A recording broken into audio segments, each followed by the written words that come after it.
That's interesting. There's this app called Ludo, where like it's called Ludo, LOOM, where you can do the same thing you do with StreamYard, but like you can pause a video rather than like having to videos, and then it just like goes straight away. So it'd be like.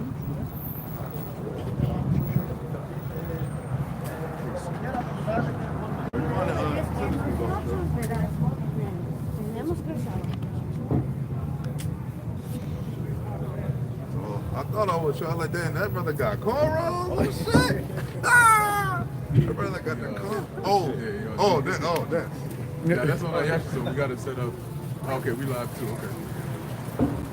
But it's throwing that live button on quick. Your word. It's not even in them. Oh, you said what was it, Luke? Luke 17:20.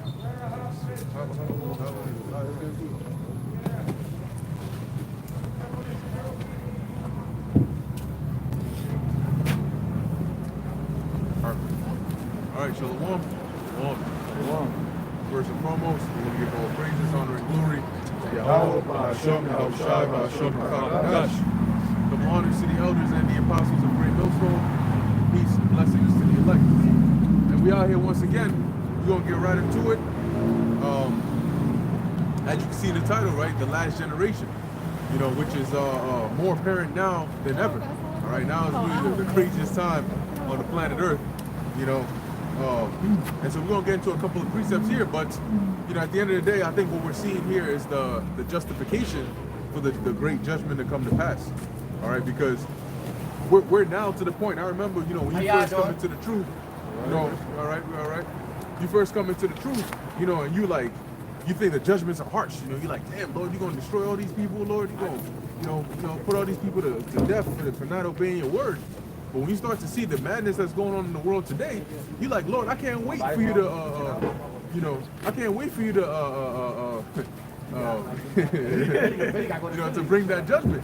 You know, but hey, here we are, man. Here we are.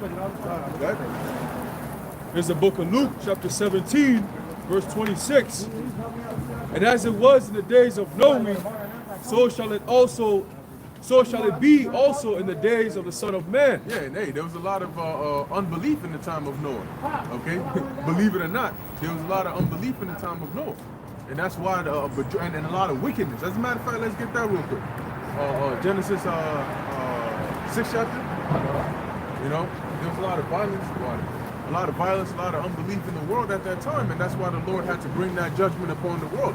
So when it says, "For it shall be as in the time of Noah," you got to understand what was going on during the time of Noah.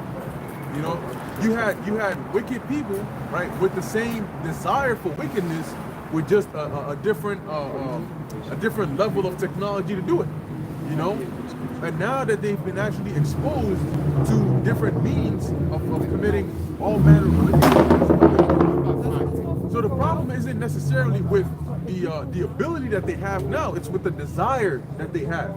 Interesting how the Lord said that sin's desire would be unto Cain, and He spread that amongst Israel.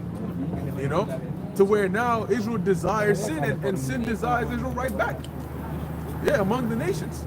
To where even some of the staunchest nations that were no BS gameplay, and you know, yo, I've been seeing and I don't know what if this is like on purpose or if it's fake, but one of the last stand, so to speak, are the Ishmaelite women, where they wear the hijab and all those things. Yeah, they've been on the social media twerking, dressing all crazy. I'm like, what? That shit look nice though. That shit crazy. I'm like, yo. Wait for this thing. But you know, it's like, it's crazy to fathom, you know, that you would see a day like that. And the question is, where did they get that influence from? Jeremiah chapter 51, start at verse 5. It says, "For Israel has not been forsaken, nor Judah of his God, of the Lord of hosts, though their land was filled with sin against the Holy One of Israel." Yeah, and that goes to show the great mercy of the Lord. Though our land was filled with sin, and we're talking about adultery, we're talking about murder, we're talking about, the scriptures say they sold themselves to do evil. You know, idolatry and yet the Lord did not forsake us. Look at the Chiracs, the Hoods, right? The Harlems. That's product of Jake being overtaken with sin. That's right. See, Esau put society, created a society to where he thought he didn't have to worry about Jake waking up. You know, look, I got these niggas just turned out. They don't know who they are. They got the black culture. They're uplifting black pride, which word black means death. These niggas is done. Crazy. But the Lord said here that Judah has not been forsaken, nor Israel, and that's when you got through the elect, the men that are standing up, rising up in these latter times. And that's what Esau is mostly now. That's what he's afraid of. That's why do you think all the way throughout the different empires, especially since Esau started during the Greeks, what was his main thing to do? To take down Jake through what? Destroying the temple. That was the centerpiece of our connection to the Lord. So he's gonna try to do the same thing during this time with the third temple. Yeah, kind of like the same idea that Jeroboam had. Because what was his fear? His fear was at the end of the day, when Jake went back to Jerusalem, their hearts would turn back to the Lord. Because there was a special presence over there. It says, flee out of the midst of Babylon and deliver every man his soul. Be not cut off. No, you can. Be not cut off in her iniquity, for this is the time of Yahweh's vengeance. He will render unto her a recompense. There you go. And then it says, flee out of the midst of Babylon. So I bought my plane ticket last night. So I'm already out of here. You know, but what it's talking about is spiritually, you know, because in what's that? Micah 2:10. Arise ye and depart, for this is not your rest. Because as the latter part said, the Most High is going to bring great judgment upon this place. Okay, and you're going to be like, you're not going to be looked at as an Israelite if you're living as an Egyptian.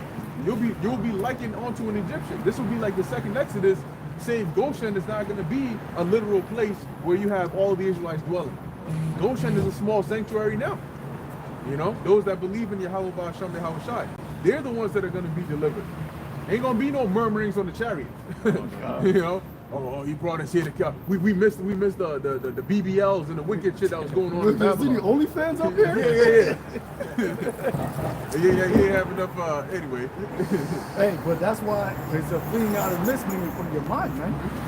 Because we're coming to the point in time where the people that are mentally attached to Babylon the Great, they're going to fold. The shit that Esau's about to put out into this earth, in the draconian measures, the tyranny, and ultimately that charagma, that's that NWO system.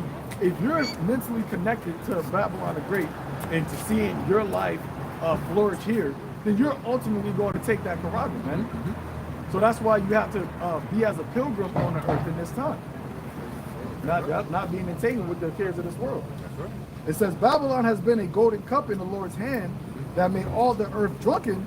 The nations have drunken of her wine, therefore the nations are mad. Yeah, the golden cup goes back to the time of the Babylonians, where you had the Chaldeans, which are looked at as the so-called priests, right, high-level people in society. Just like today, you know. And what they'll do is they had this golden cup, which was it had this mixture in it. And what they'll do is, in order to get you to believe or have you as part of the swearing an oath into that secret esoteric knowledge, they'll have you drink that cup. And what the person who drank that cup will do is basically you'll be sedated, you know? So at that point, they'll do all those rituals and everything without you really being in control of yourself. And once the sedation wears off, you find out what you did, and they tell you, oh, listen, this is the ritual that you've done, so you're all good now. You've been initiated into the knowledge. You know what I mean? And that's what they have today. You know, all these so-called rituals that they do, it goes back to that. So the Lord is using that as a similitude to say that just like how the Chaldeans did back then as a form of deception and poisoning to get people to join in with their debauchery, that's the same thing that Babylon does. You know, she comes with the, what's that? No, something that sounds like Hollywood. And the Hollywood, exactly. You know, the hollow wood, you know? So it goes back to all those things, the so-called pagan rituals, right? The worshiping of deities and so on and so forth, man. There's no new thing under the sun. That's why it says the nations are mad. Right? When you go into that word mad, in another translation, it says deranged. When you go into that word deranged, it says thrown into confusion, disturbed from regular order of, right? So thrown into disorder. And the scripture says that the earth is out of course, right? The earth is defiled under the inhabitants thereof.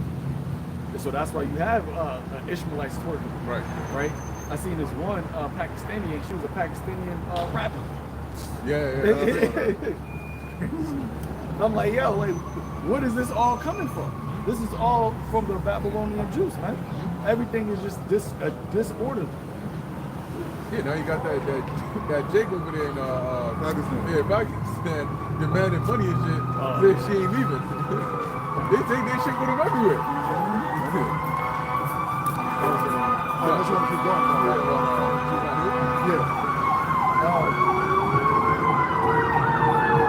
Revelation chapter 51, verse 8. Babylon is suddenly falling and destroyed. Hell for her.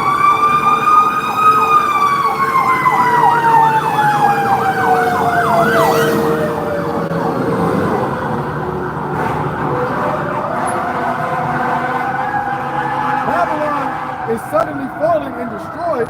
Hell for her, take balm for her pain, if so she may be healed. Yeah, and we're seeing that now, but as it says, it's suddenly destroyed. You know? And if so be she may be healed. But the thing is, as we're gonna go into, you can't heal this place. There is no coming back from this place. You know, what they do is they I remember years ago before the situation, right? Before the change, you had you kept saying that, right? Like this is the best that this place is gonna be, you know. And those that have eyes to see have seen that. They by giving people their freedoms back, people were so happy and overjoyed that they didn't see the change that's going on in the world. Things have like drastically gotten worse at a very, very rapid pace, especially the morale of the people. You know, they're like supercharged on that. So there is no coming back or healing of this place, because first off, the setting up of this place was done by Yahweh Hashem Yahweh, and it has served its purpose. So can man heal a place that the Most High has condemned? No. Babylon has a terminal illness, and it's on its last, well, it's not even on its legs no more, it's on its deathbed. What Trump, see, there's this phenomenon, right? And I don't remember the exact details of it, but there's a situation where sometimes a sick person, deadly sick, before they die, they have a sudden burst of like energy and light, which is like their last short lifeline. And it almost looks as though they're healed. And then suddenly out of nowhere, they're gone. They just drop it. They're dead there. You know, burst. Yeah, burst. That's Trump. Mm-hmm. Exactly. That's what he's promising these people. But if you're paying attention, you should understand that everything that he's saying he's gonna do is already pre-planned. I was going into the no trust thing I was telling you about. We're going to do a lesson on that later. All right, Lord willing. All right, but that's stuff that they were planning back in 2022. And that's the same thing Doge and all this extra shit Elon Musk is pushing. It goes back to that. It goes back to the whole Agenda 2030 shit. So ain't nothing new that they're doing that's, oh, we're going to save America. No, it's built back better in a different way. That's all it is, man. And you saw what happened when Biden was in here talking about build back better. What did he build back better? Right? Just like you said, everything that you're seeing now is the best you're ever going to get. Every single day it gets worse, whether you know it or not. You know?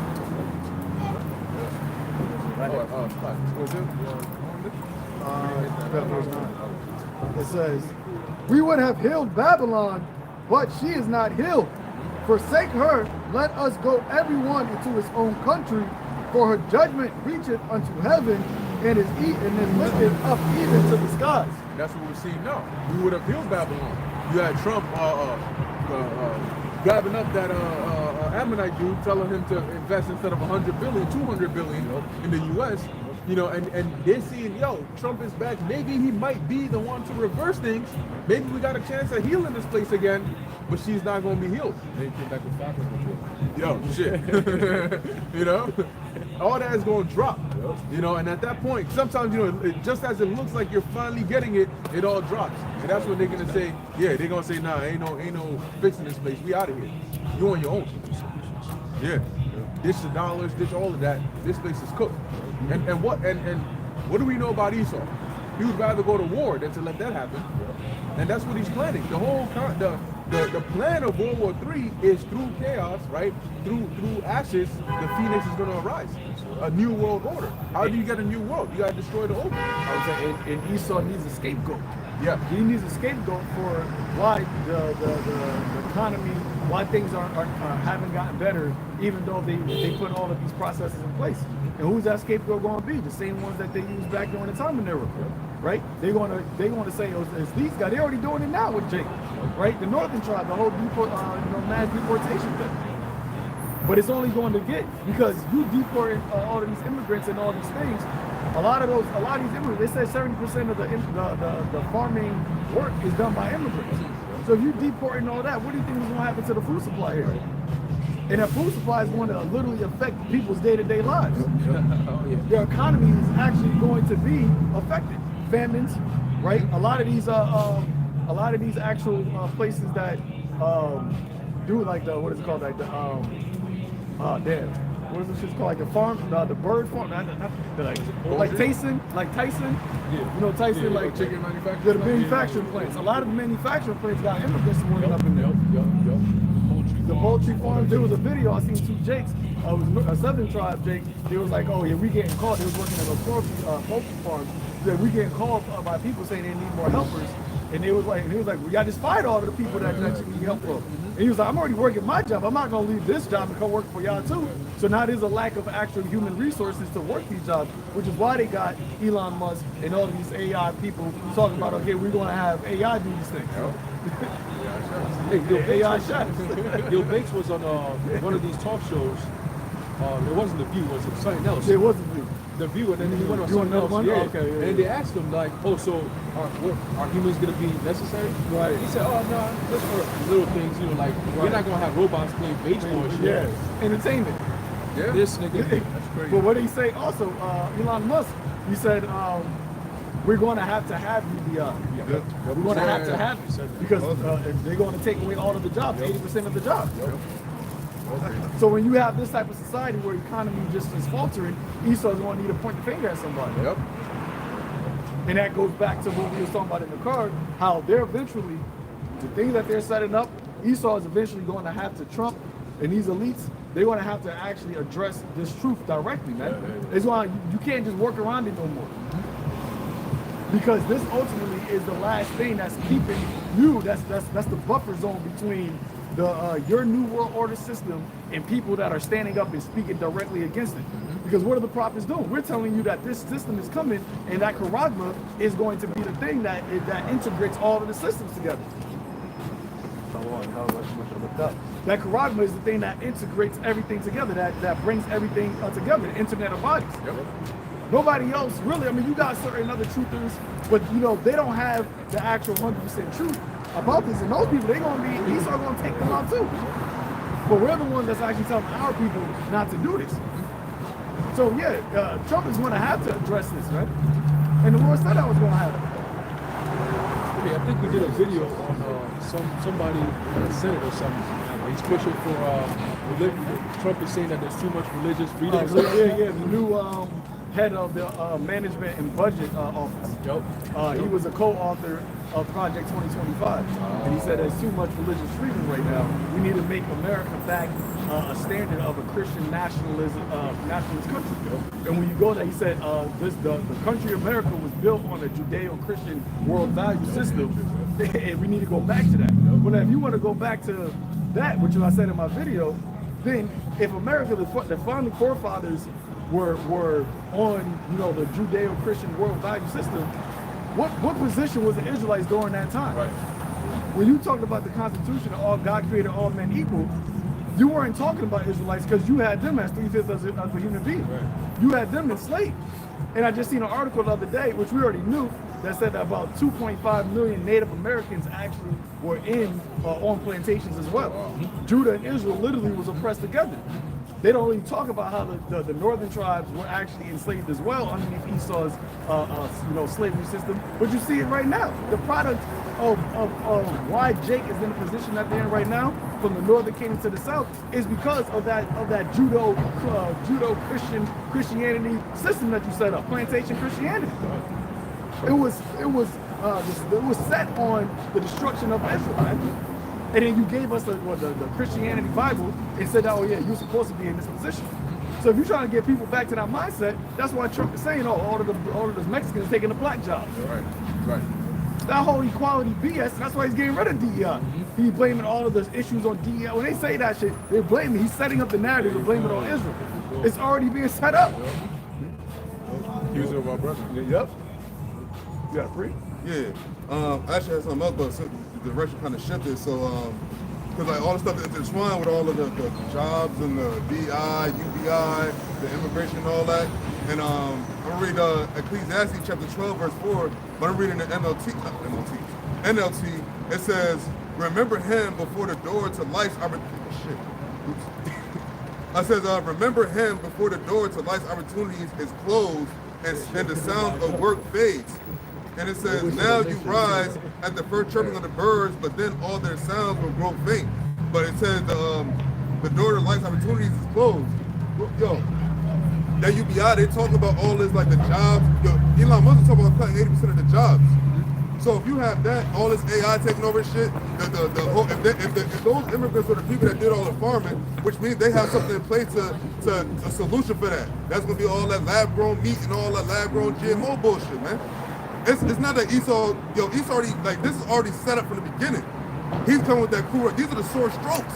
And it's gonna be, this is the time of Jacob trouble coming right here. This ain't going to end well, especially for Israel on this side. The Lord said, I was also going to bring that up, go back to what I'm talking about, Jeremiah, the 2nd chapter, where it says, in verse 11, it says, have a nation change their gods, which are yet no gods, but my people have changed their glory for that which will not profit. Because y'all talk about the other nations, and they're doing all that shit, the Babylon shit, then they kind of changing their God, but see their gods are no gods, so they don't have nothing to profit. But Israel has something to profit. They had the one true living God. And when you jump down to verse 13, it says, for my people have committed 2 evils. They have forsaken me, the fountain of living waters, and hewed them cisterns, broken cisterns that can hold no water. That's what the Northern tribes are doing. They trusted in America. They thought this day wouldn't come when they would try to deport them. But Trump was talking about that heavy, and that's what they were talking about before he got in office, the immigration problem. And then that's when, ironically, Biden let all the motherfuckers in here, the Venezuelan gangs and all that. They run up in people's houses, celebrities' houses. They said, what's the quarterback from the Bengals? They said immigrants run up in his crib. Joe Barrow, him. So that's setting a narrative to, they're the problem, these niggas the problem, and these niggas the problem. Israel. Hence Jacob's trouble. It's a problem that they created. Right. So now they gotta come with a solution. Some shit. And the solution is Israel. Yeah. The elect. Acts chapter 18, verse 1. And after these things, Paul departed from Athens and came into Corinth, and found a certain Jew named Aquila, born in Pontus, lately come from Italy, with his wife Priscilla, because that Claudius had commanded all Jews to depart from Rome, and came unto them. So look at that. So this ain't nothing new. You know, they deported your ass out of Rome back then. You know, it's interesting. It's ironic because back then it was mostly the Southern Kingdom, right? And now it's the Northern Kingdom. You know, being taken up out of there, and it was Rome, which America's, you know, Rome in the reincarnation anyway. Yep. You know, so it's nothing new under the sun. But it all goes back to of all the different nations, because Rome was also like America. It had a conglomerate of different nations in there. Right. So of all the different nations, why they kicked out the Jews? Why do that? At the end of the day, the main characters always come down to Jake, whether it's in a good light or in a bad light, you know. And now when it comes down to Jacob's trouble, yeah, it's going to be Esau's trouble too. It's going to be everybody's trouble, but the main targets are going to be Jake, pursuant to Amos 3:1.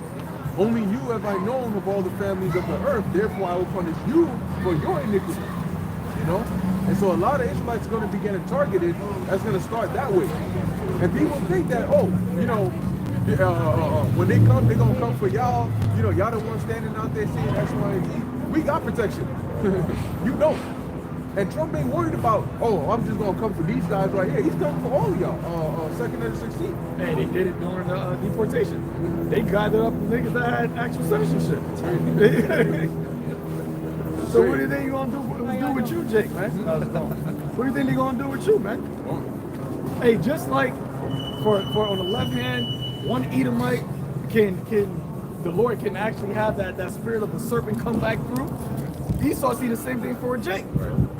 And one Jake can bring back the all of the elect. So we got to get rid of all you know. We got to have all of y'all. If we're not getting rid of y'all, then we got to have all y'all see it. Well, that was 4 minutes. What 3 minutes? It's cooked up, you know. And so all that, look, man. Look, the thing is, the Lord got manyfold, you know, painful judgments coming for this world, man. You know, and all these women talking all that hot talk. Guess what? You end up in the back of a deportation van somewhere. You don't know where you're gonna end up. You know, that shit might take a detour. And next thing you know, you're going back there, a different, you know, perspective all changed up. You know. So with this, you're at the mercy of the Lord, really. And He ain't trying to show you mercy. He's trying to help you understand why it is that you should have been taking heed to the words and the warnings that we gave you. Because you know what? At the end of the day, what's going to happen is the things you're going to suffer are the very things we warned you about. It's nothing new. It's like when the professor tells you what's going to be on the test and you don't study, and the same thing comes on the test and you fail. You know what's coming for you. And yet you still, and that's why the Lord is not going to show mercy, because you knew what was coming, and yet you continue to do the things that would trigger that. So now you have to reap the fruits of what you sowed, as it says in Proverbs, in the 1st chapter. There you got it. Yeah, you got it. Real quick, since you mentioned that, in the same book of Jeremiah, the 2nd chapter, the 27th verse, it says, saying to a stock, thou art my father, and to a stone thou hast brought me forth. For they, talk about Israel, for they have turned their back unto me, and not their face. But in the time of their trouble they will say, arise and save us. And in verse 28 it says, but where are thy gods that thou hast made thee? Let them arise, if they can save thee in the time of thy trouble. For according to the number of thy cities are thy gods, O Judah. Now he said Judah, but also you could attain that to the whole nation at this time. Like you just said, you could be in the back of a truck, and you don't know where you're going to go. That's trouble. Not knowing your destination, or not knowing that someone's going to come and snatch you up, that's a time of trouble. And that time of trouble is increasing more and more, like the brother said earlier. Every day it gets worse. Every day, literally every day. And the Lord said the days are shortened. So we have shortened bad days every day if you're not part of the protection, under the protection, man. That's what the Lord said. Yo, tell your God to arise. Tell Hazel Priest will come and save you. Teta Maria, all that shit. Because when you actually, Jake's now, like, who's your God? None of them are going to say Yahweh. They're all going to actually profess they have a God, but they're all going to profess a God that is no God. They're literally going, because most Jakes believe that there's a higher power. But they're never going to confess the one and only true living God. So the Lord said, okay, well, I want to bring judgment upon the earth to these same individuals. And then when that time comes to trouble, pray to your God. See if your God can actually save you. If you can arise. See if you'll be actually, if you believe He's a God, He should be able to save you from these things. And that's how the Lord said, then shall my chosen be known. Because there are individuals, there's a sanctuary that's on this earth, the remnant, that are going to call upon me in that name, right? That's been professed throughout the four corners of the earth, that the Lord is actually going to give deliverance for it, right? Make divine intervention for it. And what are we going? We're going to praise His name even more. That is how His name is going to become magnified more and more on the earth. Situations on the earth are going to happen to where you're going to need a God. You're going to need a God to save you. Amalek, they're talking about their God is the one, and we mentioned this before. When you look at these wars, all of these different nations are actually proclaiming that their God is going to help them win these wars. The Ayatollah talking about by Allah we shall destroy them. Amalek talking about Hashem is going to give us victory. Esau talking about my gun. Babylon saying my gun is going to do this. Right? All these different nations, the Hindus, whenever they get these weapons and they do all these things, guess what? They pray to their God for they bless their enterprise. They're blessed. Okay, let us be successful as we go into this war or go into this act. They do all these things, right? So it's always been about these gods or these nations in uplifting their gods.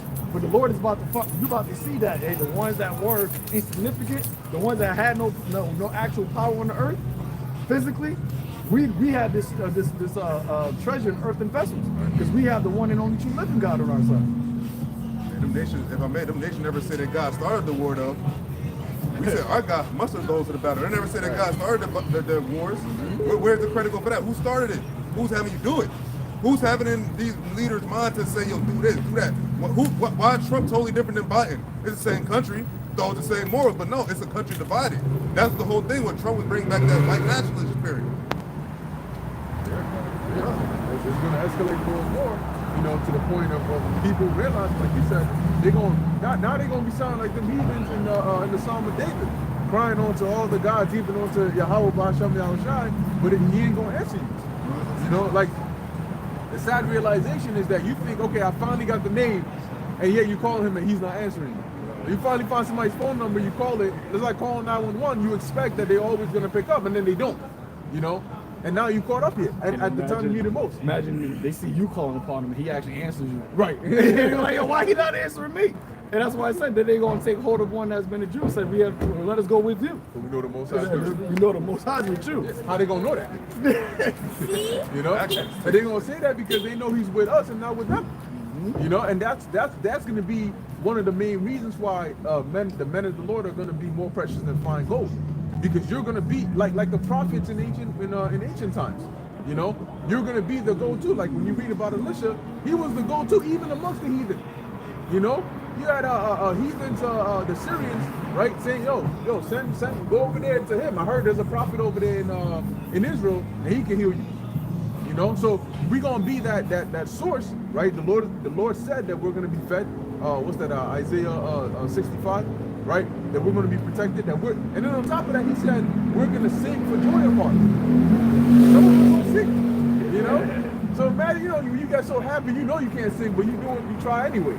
Right, because you're so happy. Guess what? We're gonna be happy because our lives are gonna be spared, Lord willing. But at the same time, it's gonna be a beautiful thing to see the downfall of this place and know that you got a hedge of protection and know what's coming after is gonna be to your benefit. At this point, it's just gonna be a waiting game. You got it. Psalms 20, verse 5. We will rejoice in thy salvation, and in the name of our God, we will set up our banners.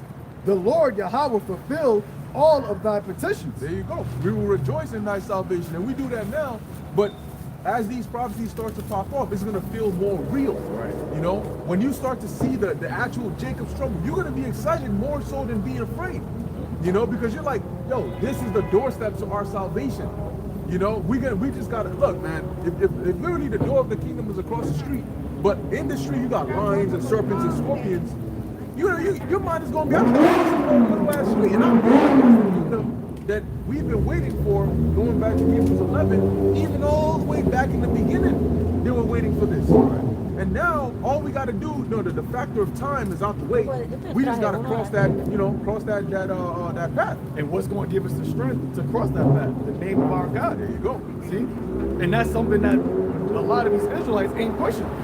That's how the Lord is making the separation of who these truly Israelites. Because the scripture says that the elect shall praise his holy name. Right. So it's by professing that name.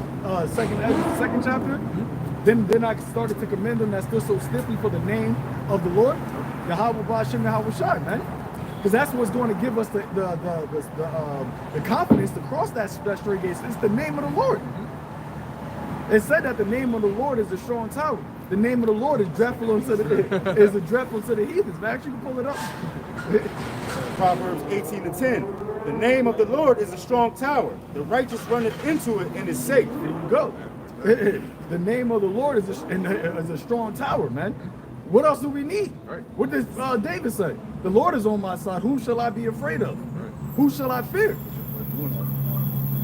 And that's what Esau, that's why we're going back to saying it, that Trump is going to have to literally address this, man. Because we out here literally are confessing the one name, the one power that we got 12 kings, but I'm dropping off with 3 kings. Right? Okay. Thank you, brother. God bless you, man. Good day, my brothers.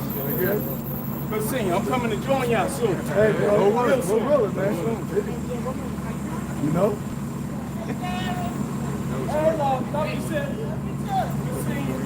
Word. Real soon? First I'm going to come back to camera. Now I'm going How you look? Three? Yep. All right, bro. Shalom. The license plate got 144. Yo. Yeah. Yeah, look. Oh, okay. Okay. I'd have been too. Yeah, I would have been there. I'm coming to join y'all soon. And he had the white beard. You couldn't see he had the white beard. Second, I noticed that was the first thing. Yep. He pulled up. He was dressed spiffy. Yeah. Came out like Melvin, baby boy. So I said, yo, that looks like High Priest Ariana. Yeah. And I was like, yeah. I was like, yeah, that's He's interesting. like, oh, he coming here. Hey, man. Hey, but that's what's going to happen in these times. You just talking about the name of the Lord. The right? name of the Lord, man. $3. And the Lord going to actually have angels manifest. Daniel the 12th chapter, Daniel, Michael, that great prince, will stand up for you, man. Yep. This is what we're talking about. That's why we're going to have that confidence. That's why we're going to rejoice. Sir. Because when the Lord now starts manifesting angels for us in that time, what do you think? How you think we're going to be feeling, man? Hey, you devils are through, man. Y'all done. What is happening? He pulled up. He said, I got 12 keys right here, but I'm only I got 3. But it's not 12. Oh, you still for count? Oh, yeah. Hey, sorry, I need to think about this later on. Yeah, we're going to talk about They it. talking about the 12 tribes. Yeah, you know it's heavy. When he pulled up, we were talking about the name of the Lord, like you said, he being a strong tower. And I was thinking about it, how in the times that we're coming in, most of the time people call upon God or Jesus Christ if they feel like some type of spiritual attack is happening. Normally, you're going to call upon the opposite of what's attacking you.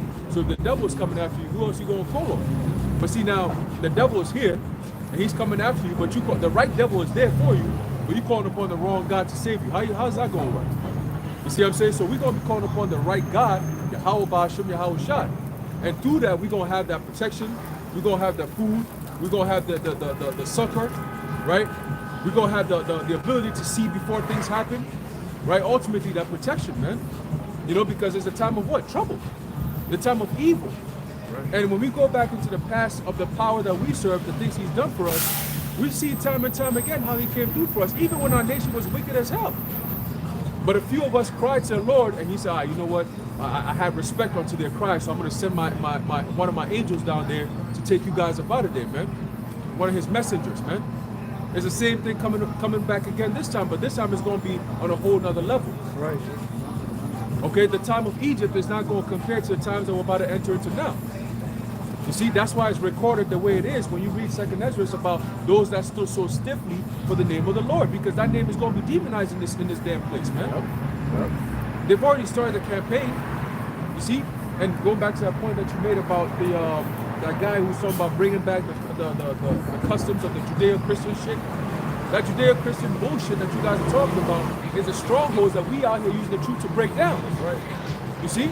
So now that's a conflict right there. So we know they signed up for that war, man. Hey, They're about to come against us. That was one of the wiles of the devil. Yes, sir. Because what is Jake known to be into?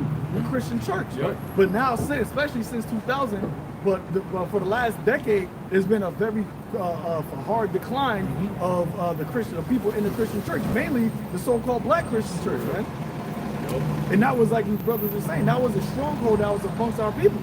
And now what you see happening right now, there's now a spirit of uprising against the truth amongst the Christians, so-called Christianity, man. And now you got Esau talking about we trying to bring that vibration. So you got these jakes that bought into plantation Christianity trying to come up against the truth. You got Esau, the government, talking about that they're about to reestablish the Judeo-Christian Christian nationalism in America. Who are they going to have to face first, man? Who are they going to address first? Why do you think the Lord said that you're going to be brought before governors and kings and magistrates for my name's sake, as a testimony against them, man? It always happens, and so it will be more so prominent now in this time, being that this is the last go around. This time, as it says, the Lord said, His prophets shall not be pushed into a corner anymore. You know, so they're not going to be able to do any harm to us. They tried it back then, but back then was a different time. Right. You know, now is the time where the Lord says, I'm going to make my power manifest. Standard against you know, so we excited, man. We excited, man. Like, because the excitement is that we going to see what the Lord does, like in Wisdom of Solomon, the 2nd chapter.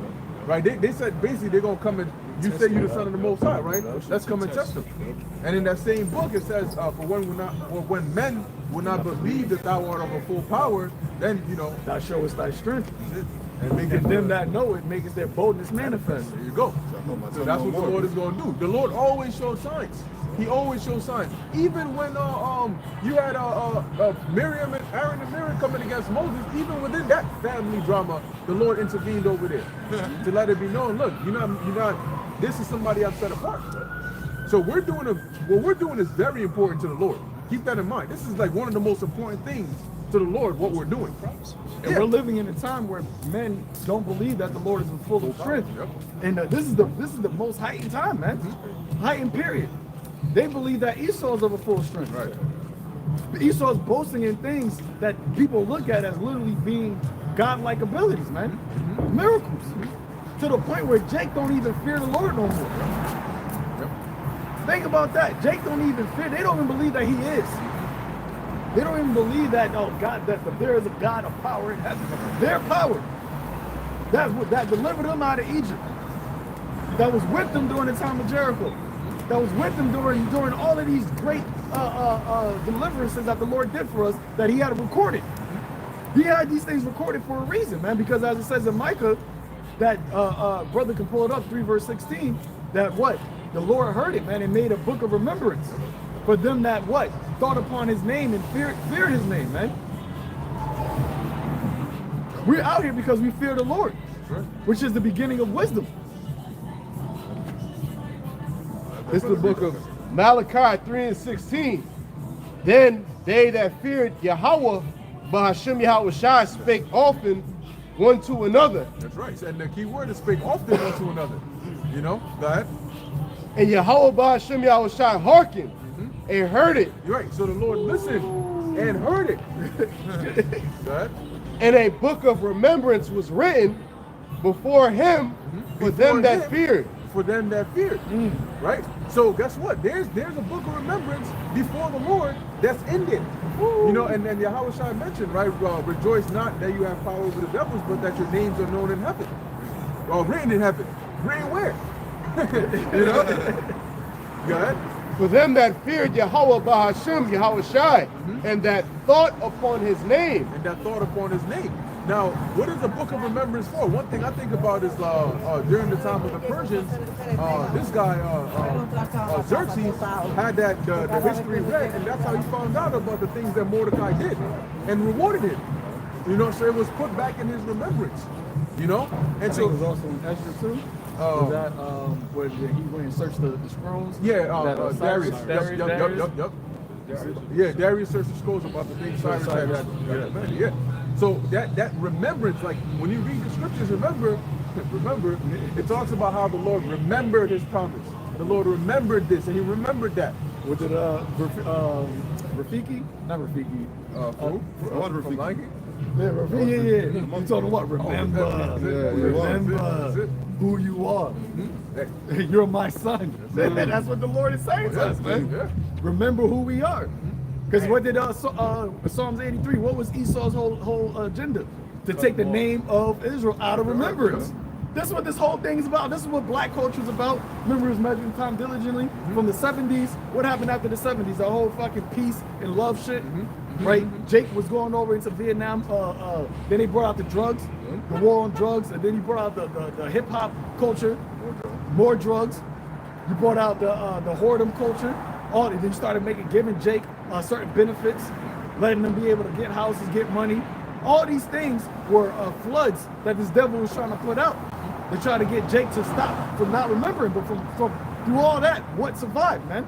The truth. That's right. Starting from the late 60s, early 70s, the truth survived all those things. All the way up until now. Remember, the truth was over in New York, man. During that time, that's where why do you think everything came out of New York? The rap culture, when Harlem Renaissance, all these different things came out of New York. Just where the prophets were at, where the Lord put the prophets at. This is the book of 2 Peter. Oh, there was more on that. Oh yeah, I was going to add. Oh, you add? Okay. 2 Peter chapter 3, starting from verse 1. It says, "This second epistle, beloved, I now write unto you, in both which I stir up your pure minds by way of remembrance, that ye may be mindful," right, your mind, of the words which were spoken before by the holy prophets, and of the commandment of us, the apostles of the Lord and Savior, Yahushua HaMashiach. So going back to that point of remembrance, right? Everything is being recorded, so we can access it now, pertaining to what? Romans 15 and 4, that everything written aforetime was written for our learning, that we through patience and comforters scriptures might have hope. Right. You know?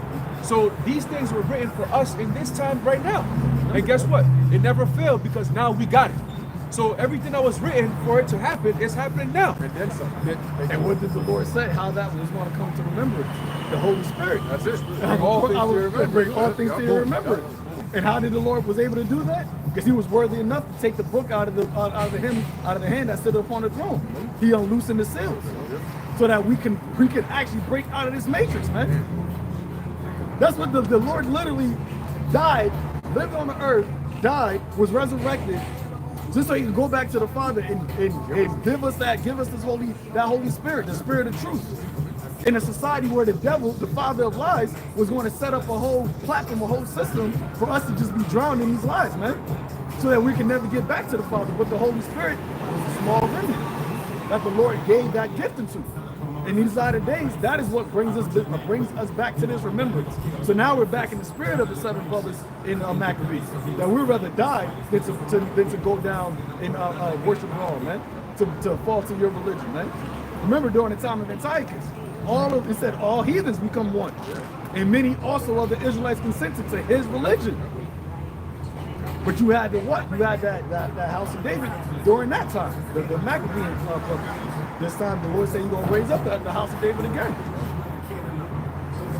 Hey, that's what Zion means. Monument. A monument is something for remembrance. The small hats didn't have to remember who they were. They're saying that they were always the people. But we actually fell away and completely lost who we were. So then that will require us to what? Remember. Be called into remembrance, like the scripture says. Y'all read on. Malachi 3:17. And they shall be mine, saith Yahweh by Hashem Yahweh Shai of hosts, in that day when I make up my jewels, and I will spare them as a man spareth his own son that serveth him. Right, when I make up my jewels and I will spare them as a man spareth his own son that serveth him. You know, because guess what? We're serving Yahweh by Hashem Yahweh Shai. You know, we're sacrificing to serve the Lord, to do the work of the Lord, to push his word out here. So as he said, he's going to spare us, right? Meaning that when the time comes, the Lord is the one who's going to be issuing the orders of death out here. You know, but he's going to have mercy upon his elect, his remnants. And it's not just going to be, oh, no, such a no, it's going to be a special case. Bring them over here. They're going to be taken care of. Second Ezra, the second chapter. So look, man, let me make it clear for you. Not only is the Lord going to preserve his elect, he's going to feed them, take care of them, make sure they're good and comfortable. And then they're going to get a reward after that. Woo! All the whole time, you guys are suffering, you're starving, you're crying, you know, and it ain't going to be up to us. You know, that's why, we're doing all this work because at that time, we don't got to do anything. It's like going into retirement. Hey, the word of my patience. This takes patience, man. This right here, this is a patient thing. Because what do we look like to y'all, man? We look like fools. Like, what are y'all doing? Y'all just out here every day, just every week, just talking to yourselves, talking about there's going to be some catastrophic disaster. Y'all been saying this. 2 Peter 3rd chapter. Since the fathers passed, y'all been saying this, man. Y'all look stupid. But the word of the Lord said, the foolishness of preaching. All we're doing is what? The word of his patience. The word of his patience. He said he's going to cause the proverb to cease. There you go. So we are. And I was going to say, to add on to the proverb season, you already think about the events that are taking place right now on the earth. That is taking fruition more and more every day. Because if you think about it, when we're talking about, like, and let's talk about since Trump got in office. When Trump got in office, he did a bunch of shit. When BB came to meet up with him, they were talking about Iran. He said, yo, Iran can't have a nuclear weapon, right? The next day, Iran said, not only are we going to have nuclear weapons, we're going to speed up the process and take shortcuts to make nuclear bombs. That's just Iran. You got North Korea just started fighting again against the Ukrainians. You got Ukraine there and they're wiped out by Russia. You got China talking about, yo, we just about ready to go to Taiwan, Philippines, Japan. Everybody got nuclear subs, aircraft carriers. The Lord is having Joel the 3rd chapter take place as we speak. No one can, niggas can't just say, oh, y'all talking about some catastrophe. It's already catastrophic shit happening. You just had 3 plane crashes in like the course of 2 weeks. You had, what else happened? There's another plane crash in Brazil. And one of the plane crashes was, I believe it was a Gonzaga basketball team or a Gonzaga college team. You got a bunch of different pestilences that's coming back from, what was that one, Malberg or something like that, or Malberg, Ebola, the birds, Angry Birds, there's Angry Birds. There's a lot of things, a lot of pests. The Lord said it. When you start seeing these things, man. Now you want to talk about, to add on to that, to acknowledging something, there's a couple of the Philadelphia Eagles players are sick right now. A couple of days before the Super Bowl. So that's something you have to acknowledge. If you think, all right, so people are like, oh, niggas get sick, but niggas got sick at this time, and they said they're ill. And they said like 3 or 4 of the defensive players. That'll take a toll on the process of the game. The games that you go for distractions. There's a bunch of stuff happening, man. It's a bunch of things happening, and there's a bunch of stuff happening to where now you can't just look past it. You got actual countries actually threatening America, saying to attack America with nuclear bombs. That's not something that was heard of years ago. Yeah. America was the guys on top. Yeah. Now everybody talking about attacking America, doing this, doing that. America's the problem. America's the reason why there's no world peace. What's up with that? And this is real time. And who knows what's happening as we speak?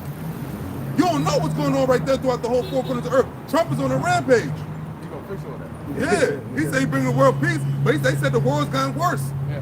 Hey, he tried calling North Korea, tell them to get rid of their nukes, and they told him our nukes are not a bargaining chip. We didn't make it so we can negotiate money. So we use it so we can. So don't even call us try to negotiate none of that shit. And they try to tell, okay, well, if you're not gonna get rid of it, at least don't help Iran develop. So they said, well, you're not gonna do that.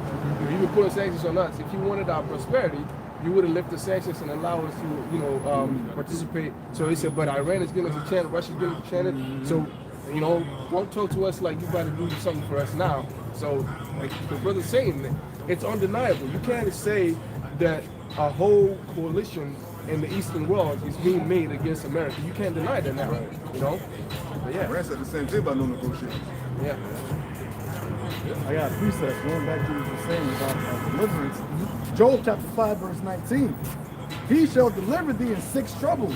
Yeah, in 7 there shall no evil touch thee. And there shall no evil touch thee. There's a lot of precepts that are synonymous to that. And that's why that gives us comfort to come out here boldly and do what we got to do. The more understanding you have of the Lord, the more you believe these words. Because you know that the Lord says that, that's exactly what he's going to do.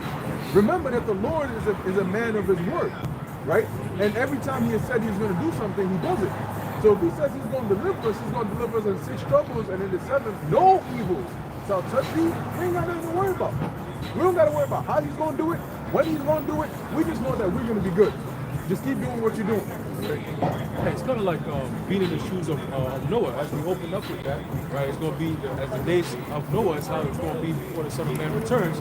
Remember, Noah built an ark based on faith. Right. You know what I'm saying? He was being ridiculed, And the old world, remember, the old world went on for thousands of years. Though it ends in Genesis, the 6th chapter, people normally think of it as, oh, that's a short time. Right, that was thousands of years of wickedness being done. Right. Enough to provoke the Lord to wipe out the whole entire earth and restart everything again with Noah. Well, remember what the Lord said? He said that the imagination of man is to do evil continually. Yeah. That'd take a long process of time for it to get to a point where everything you just think of is just evilness. And we're going to go back to it. And the Lord said, as in the days of Noah. When you see Jake now, Jake don't got no pious mentality, man. They're not thinking upon, you just said, you asked Jake, who's their God? Nobody gonna say that he's Yahweh. Right. The same thing was happening during the time of Noah. That's why the Lord said he found favor and grace in Noah. Because Noah still stayed strong, stayed true to that same lineage going back to Adam. Because remember, it says during the time of Enoch, then men started to call upon the name of the Lord. So you had prophets that were out there prophesying, right, speaking in the name of Yahweh, right, during that time. Noah kept that same heritage, he kept that same portion. So when the Lord brought the judgment, he delivered Noah. And majority of Jake right now, they're going to be the sons of God that's going to be caught up in that flood. This time it's going to be a flood of fire, man. And when you look at the trend, you know, it was all based on what? Faith. Because they hadn't seen the judgment that was to come. They heard of it, and that alone is what compelled them to do what they had to do. Same thing as us. You know, every member of the elect were compelled to follow the ways of the words of the Lord through what? Through faith and fear. The rest of the world, they lack both. That's a problem. How you ain't got no faith and you ain't got no fear? Like, how you even gonna survive with some shit like that, man? You know? But we've seen the end to come. We read about the end, and we don't just read it, we envision these things, man. When we read about Jacob's trouble, we envision how it's going to be. When we see the judgment of America, we envision how it's going to be. And none of us over here look at the judgment of America and be like, I'm in the fire and the missiles are coming down. We always envision us being at the top, looking at this place get burned up, man. Looking at the lines of the states, like, yo, oh, that's New York right there. Yo, that's Jersey right there. Yo, remember them wicked ass niggas that used to come up and talk shit? Oh, that's him. Look at him running. He ran. Oh, Lord, get that nigga. You know, the Most High gonna make a quick work with these people, man. And that's where the faith comes in, man. Hey, and before it happened, we spoke about it. We believed it. And we waited for it to happen, man. And we kept our faith in the Lord. And what did he do? He rewarded us for that. Just like he did with all the men of old, man. Noah had faith even though he hadn't seen no flood. Imagine building an ark, right? In the midst of people who, number one, they don't believe. Number two, they're wicked as all hell. So what you telling them? Yo, the Lord said what y'all do is wicked. Y'all gonna be destroyed by what? By flood? They're gonna try to talk you out of it. They're gonna clown you. So not only do you have to battle your inner, you know, demons or whatever, you know what I'm saying, to keep you going, to keep building that ark, because demons gonna hop on you like, oh, you really believe the Lord's gonna flood this place? Oh, there's never been a flood. No, what are you doing, you old man? Go sit down someplace and chill. Keep drinking some wine and relax. He said, nah, man, I believe the words the Lord spoke, that there's gonna be a flood in this place, so I'm gonna keep building this ark. And keep telling these people, repent. And what do? They keep coming, oh, this thing is still building? Yo, it's been like 50 years, you still building? Man, this man over here, man. And what happened eventually when the Lord shut the door of the ark? What happened? They start back. Noah, open the door. Noah, oh, you were right, Noah. But it's too late. It's too late, man. The Lord shut it. The Lord shut it. I was just about to say that. You know? Psalm 34:17. The righteous cry, and Yahweh Ba'ashem Yahushai heareth and delivereth them out of all their troubles. That goes back to the time of Egypt. You know, the children of Israel were crying because of the burdens and that they had in the time of bondage under the Egyptians, man. And what did the Lord say? He went to Moses. Moses had already ran to Midian, and he's tending to sheep, and then boom, what the hell is this? The tree's on fire. Hold on, what? You know? And then he heard the voice of the Lord, and then he's like, oh shit. Oh damn, Lord, you calling me for a mission? Like, this is a big mission, Lord. You want me to go back? Man, Lord. He tried every excuse in the book. And the Lord said, nah, nigga, you go. All right, you go. And your brother's gonna meet you over there. You're gonna do my work. No excuses, man. That's the same spirit we in. No excuses. And what happened? The Lord used Moses, and step by step, he showed him. He gave him the whole blueprint. He said, when you get there, I'm gonna harden Pharaoh's heart. He's gonna say yes, and he's gonna say no. I'm gonna put the spirit on him to do all that. And guess what? At the end of it all, I'm gonna break him down and his whole empire, man. That's what the Lord's gonna do to this place, man. You think we here for nothing, man? You clown ass niggas be watching us. You think we're here for nothing? Here for something, all right. Yeah, real quick, this is the book of Isaiah chapter 48, verses, start at verse 9. Hey, Slash, man, I was gonna say, man, it's exciting, you know, especially now, because it's like you starting to actually see, you know, imagine you plant, right? And you plant a small seed, you know, it doesn't look like much, and you keep on watering, and you watch it go from that little plant all the way to a tree, and you finally start to see the fruit coming off of it. You know, you taste one fruit, you're like, this shit mad, you know, and you realize how much of a gold mine you've really struck. You know, or like Yahushua said, you know, you digging or you farming one day and you see this like gold dust or this gold piece right there. Come to find out, you literally on top of a gold mine. That's what it feels like being in this truth, especially now, because like you said, this truth is holding out against everything. Years ago, when the world looked halfway decent, people thought this truth to be even crazier than it is now. But now they're seeing that everything else is failing and we're good. What we invested in is actually starting to appreciate, while everything that they have is depreciating. And eventually, it's going to get to the point where our value is going to be so high that they're going to be looking at us like, yo, I wish I would have invested in what you do. You know? That takes patience. Yep. And sometimes that long wait is very discouraging, man. You know, you keep coming back, you keep watering the same plants, you know, you cultivate it, but you ain't see nothing. It takes a while, but guess what? It's going to take a while, but you got to just bear with it. That's where the patience comes in. That's why we always commune with each other, because we keep each other going. If you isolate yourself in this truth, you're going to wither out. You need another brother's fire to keep you going, and then you keep them going, and they keep you going. It's a nice cycle through the spirit, you know. So that's why we cherish this brotherhood, because it's like an army. We're lockstep, literally like chains, you know. And each step, every step you go, you grab the next brother. Hey, the Book of Proverbs tells you that 2 is better than 1. Right. But in this case, we have multiple 2s. Hey, you know, what the Lord said, you shall know my disciples by the love that they have for them, man. That's what the Lord said. And when you look at this truth, there's nothing in this world, there's nothing that has a stronger brotherhood than this, man. Nothing in the world has a stronger brotherhood than this, man. From brothers that didn't grow up together, got different personalities, look at things differently, talk differently, like different things, but yet when it comes to this, man, we'll die for each other, man. That's Yahweh Shai, man. That's the spirit of Yahweh Shai that's within this brotherhood that you can't find nowhere else. To the point where you can trust brothers. You know, in the world, you got let's say you got your girl, right? And let's say your girl, not even say your girl. Let's say a nigga got somebody else, you know, like you said, a person got their girl that's there, just like with Joseph, right? And their girl trying to come on something, let's say they bad with her. That brother will literally leave, go and tell that brother, look, your girl trying to do it. Niggas in the world like, y'all boys hit them. They use TikTok and all that to show that type of shit, man. Or if a brother drops money, a nigga in the world, he don't know he dropped that, I was gonna pick that up. Well, yo, you dropped this, brother. That's the spirit of this world, man. A brother needs something, there's no questions. Oh, yo, you better get this back to me. Like, oh yeah, you got it. Whatever you need, bro, let me know. That's the love that the Lord said that his disciples will have in a time in the world where nobody shows that type of love. Right? And it's going to get even worse. Imagine, all right, so now you can say that, okay, maybe somebody in the world, if he got a real best friend, he might give him his money back, he might tell his girl. But what happens when all hell breaks loose? What happens when now there's families involved? Right. What happens when it's like, oh, it was kill, eat or be eaten society? People are going to turn it. That's why they said, the Lord said, I'm going to set Egyptian against Egyptian. Friends are going to fight each other like enemies. That's not going to be amongst the brotherhood, though. That goes, if I may, that goes into basically the Lord himself.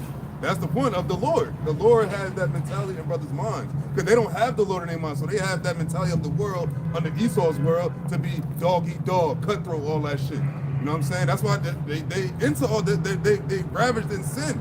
But I want to bring out the book of Isaiah, the 48th chapter, because brothers are talking about how, like, when as we're preaching the Lord, how people look at us as a spectacle and all that, and the Lord seems like he's not doing nothing, but as time we in right now, the Lord is making more actions. So this Isaiah 48:10, or 48:9, excuse me, says, for my name's sake will I defer my anger, and for my praise will I refrain from thee, that I cut thee not off. It said, behold, I have refined thee, but not with silver. I have chosen thee in the furnace of affliction, which we're living right now. But the Lord is slowly turning that off, because now all these prophecies come to pass to our deliverance. That's the other side of the coin. That's what we were talking about. We were talking about deliverance, being delivered up out of here. So in the time of all this affliction and all of the hell and all this bullshit, it's kind of coming to an end.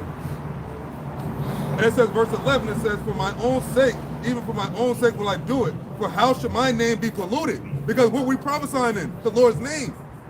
If brother would talk about, yo, the enemy's coming in like a flood, and the Lord gonna lift up a standard against him, that's the Lord said, his name shall not be polluted. We're prophesying in the name of Yahweh Ba'Shem Yahweh Shai, the Lord's actual name.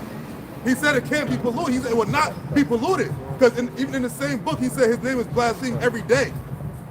You got people that, you said, one of their brothers said, if you ask a Jake what their God's name is, they're going to say not Yahweh or Yahweh Shai. They're going to say a bunch of other shit. That's why everybody in the world is getting fucked up, except for who? The prophets. Now, granted, we have a life we live that's not as glamorous, but it's a life as far as being taken care of in our day-to-day. These people want their day-to-day. They're looking for generations from now. Talk about generational wealth. Oh, in the last 5 years, I want to do this, I want to do that. Not knowing that all this whole system about to change. Hey, that's why they're so scared about what Trump doing. Because they're thinking about, oh, what is my future going to look like? What is my kids' future going to look like? Here we have no continuing city, man.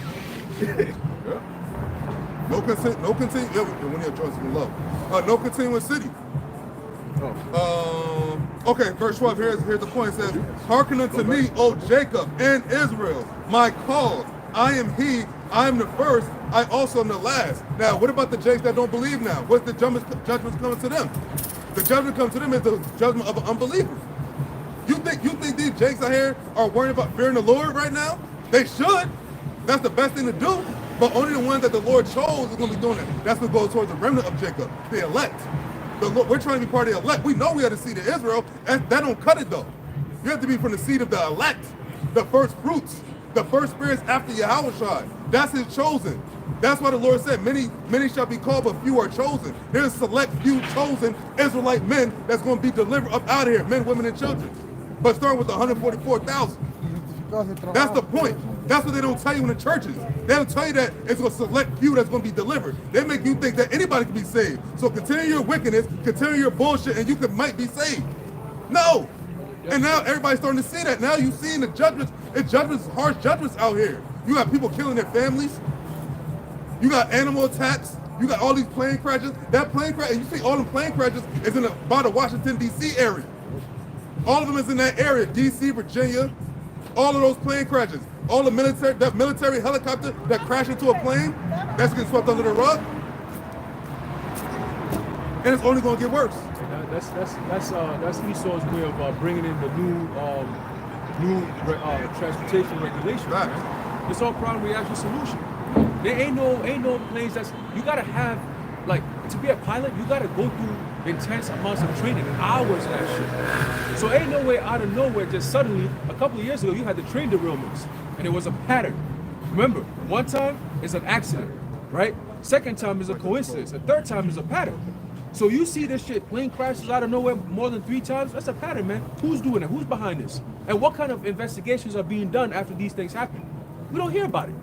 You know what I'm saying? It happens, people talk about it, and a few days later, it goes away. Hey, with Trump blamed the Jake, DEI. Oh, yeah. So that's what it really was for. To have more of a reason to blame Jake. Because as we said before, as society starts to crumble more and more, there's going to be a need for a scapegoat. There's going to be a need for somebody to point the blame at. And it's going to be you Israelites, man. Right. And that's going to cause a reaction where Jake is going to react to that. And that's what they're waiting for. What do you think they got all these regulations and executive orders waiting for you for, man? Rex 84, what's the other one? Project Megiddo. All these different things that they have is for Jake. When Jake starts to rise up, we're going to quell that shit. All those detention camps that they built during the CV that never used. They never used them. They was building them, though. So they got him ready. And Trump is the guy to do it. You know, because that's the thing. He don't care about backlash. In fact, he works with it. You know, when you give him backlash, his attitude is, oh, you come in with a fist, I'm gonna come with a knife. You come with a knife, we'll come with an RPG. You know what I'm saying? Fuck around, I'll shoot you with a freaking satellite missile. You know, that's how Trump moves, and that's his persona. So people already expect that. You know, and that's why I'm looking at these anti-deportation riots and so on. There was one where it said somebody got stabbed up. You know, there was one where they jumped this guy and started beating him up. You know, not like on some fake tap you type joint, but actually, you know, whooping his ass and shit. And then earlier today, they said Trump was angry that the deportation numbers weren't high enough. You know, you got Sakari over there. Yeah. With the flag. And you just had Gorilla Hebrew put out a video saying that he pulled up to New Orleans. He's like, yeah, Trump called me. They said, yo, I need you to pull up, man. I need you to tell the people, you know, that you spitting that real shit. So we pulled up to New Orleans because, you know, Trump is going to the Super Bowl too. We gonna be there in New Orleans where that whole thing happened before with the whole driver truck. Yeah, the driver truck dude. Yep. And that's where, you know, a lot of the witchcraft is down there, Levite. The Levites, all that. The Katrina happened over there. So he said he's gonna pull up, so they're gonna be doing, you know, camp out there, and something. Hey, you don't know, man, because the Lord you got certain members and I was watching the Dallas camp, they said that you can have actual people that's in GMS that are actual agents the whole time that they just wild out, and then that gets the ministry quick. You got whole camps, right, that were set up by Esau. Because like how the Quan says, like Yashawamba, everything that Jake set up, Esau infiltrated. The Black Panther Party, the whole civil rights, all that BS. Esau always trying to infiltrate what Jake does, man. Even hip hop, rap, that was created by Jake's in the hood. Esau came in there. Who was at the forefront? Amalek came in there and infiltrated it. So with this, you're gonna have spies, men crept in underwears that can do some shit or have whole camps like a Sakari. Maybe not everybody that's in that camp, but you got members, you got people, maybe the heads that sold out, man. And they go over there, they're in New Orleans, something happens, and then that gets on the news, because there's going to be a whole bunch of media press over there. That gets on the news. And then you had, Vocab said that this Hebrew Israelism is spreading, especially amongst NFL players. He said that back in the day. Especially amongst NFL players. Yeah, Deshaun Jackson, Larry Johnson. Larry Johnson, right? Yeah. Trump already coming for you. Hakeem Nicks, And this is the first time they said since I think W.H. Bush that a president actually went to a Super Bowl game. Sitting president. Yeah, a sitting president, yeah. That definitely might happen. And they played in the Caesar's. Really? Palace, I think Caesar's Palace. Is that Saints? Caesar's. Oh yeah, Caesar Stadium. Caesar Stadium. Caesar Stadium. Yeah, that's what it's called. And you got the Eagles and the Chiefs. Caesars and the Chiefs against each other. That's crazy. There's definitely a lot of symbolism going on. Something might go down because Trump. A lot of things. Oh, that Kendrick happen- is performing. Yep. He came out with saying what? We Israelites. Don't call me black no more. Hey, something big might happen because Trump, a lot of things that's happening, you know what he does? He comes out and gives a speech and says, this would have never happened if we would have had this, and that. Right. So in other words, we need to put these things in place to avoid some of these things from happening. What better place to have all the attention of Americans there in a place called Caesar's Palace, where a Caesar, Nero, is sitting there, right? A sitting president. At a damn bread and circuses, nigga, ain't you supposed to be worried about shit, real shit? What the hell is this? Yeah, and so something might happen. They might try some form of assassination or something with the crowd like that. In Simpsons, the Simpsons they showed that DC basically in the casket, and on the clock it was 2:14. Oh, really? Yeah, That's February. February. That's this Friday. He just got a certain assassin attempts before something happened on Sunday. He said that, it though. yeah, if something could happen on Sunday, to where he ends up, in the ICU, then he passes on Friday. Hey, speaking, add on to that, do you remember what he said though? If he's assassinated, he said they're gonna obliterate our ranch. Orders. You don't think we're on those orders? Yeah. That's that. What's that? Continuity of government. Mm-hmm. Yeah, they got all those things set up. So it's definitely a season of curveballs. And it only takes one for people to really realize, this shit is real. They're Black Swan events. And who was it? Klaus Schwab that was saying that basically they got to speed up and stop with the 1, 2 little here and there. Start putting shit in motion. Exponential. Yeah, exponential.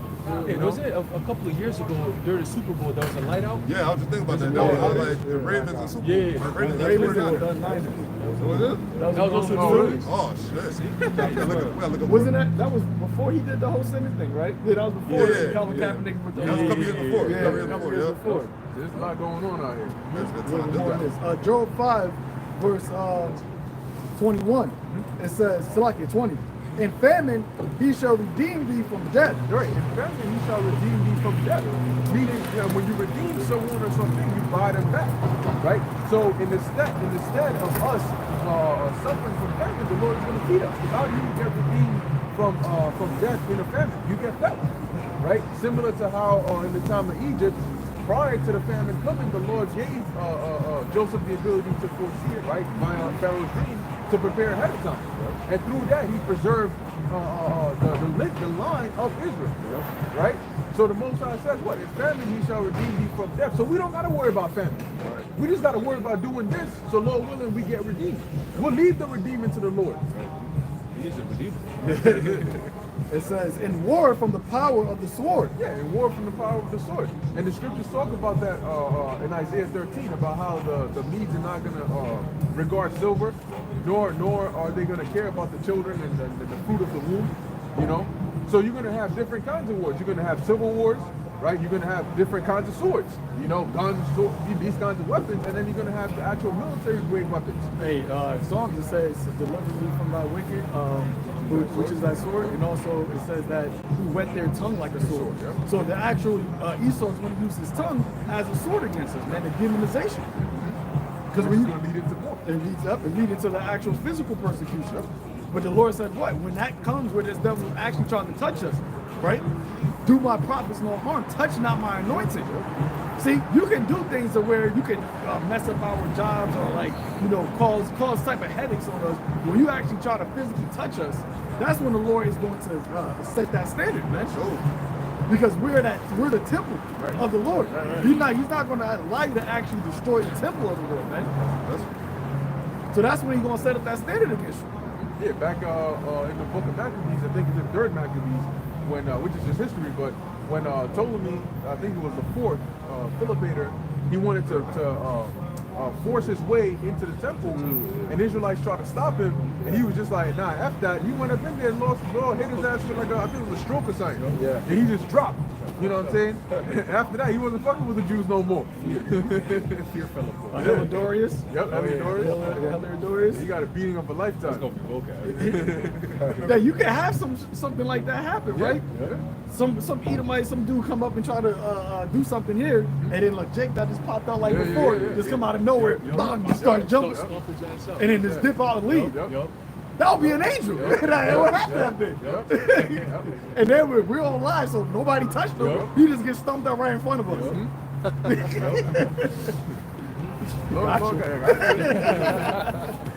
the Lord said, he said it many times, stand ye still and see the salvation of the Lord. You know, so there's times when we don't even got to do nothing. The Lord got everything set up. There's scriptures where he says, I have servants in this city. With Elijah, when he told Elijah to go to the widow woman, he said, I already prepared somebody over there for you. And she didn't even know him. But yeah, she was prepared to serve him. Hey, when Yahweh told the disciples to go into the city to prepare the Passover, Yep. so you're going to see this guy here, and he's going to set it up. He's going to go to his room. Told him the master said he make preparations. He just knew.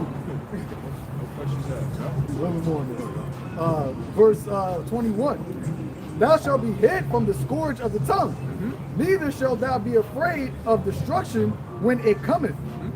And that's something that's a great, like if you actually think on a realistic practical level, that's pretty crazy, right? Like you have to be in a certain position of actually being invincible and knowing it to not be afraid when destruction comes. Because even you know, anybody, it's human nature to be afraid or to fear instinctively when something that is threatening your life comes in front of you. If you suddenly see a car veering off the road towards you, instantly you're gonna be like, oh shit. You know, if somebody just put a gun to your head, you're like, oh shit. But the Lord said here, we're not gonna be afraid when destruction comes. In the NLT it says, you will be safe from slander and have no fear when destruction comes. And that's what Esau's going to come with, man. When they come and try to attack us, remember, the Lord said that we're blameless. Right? So when they actually come and demonize us, it's only going to be just straight slander. Right? It's just going to be slander.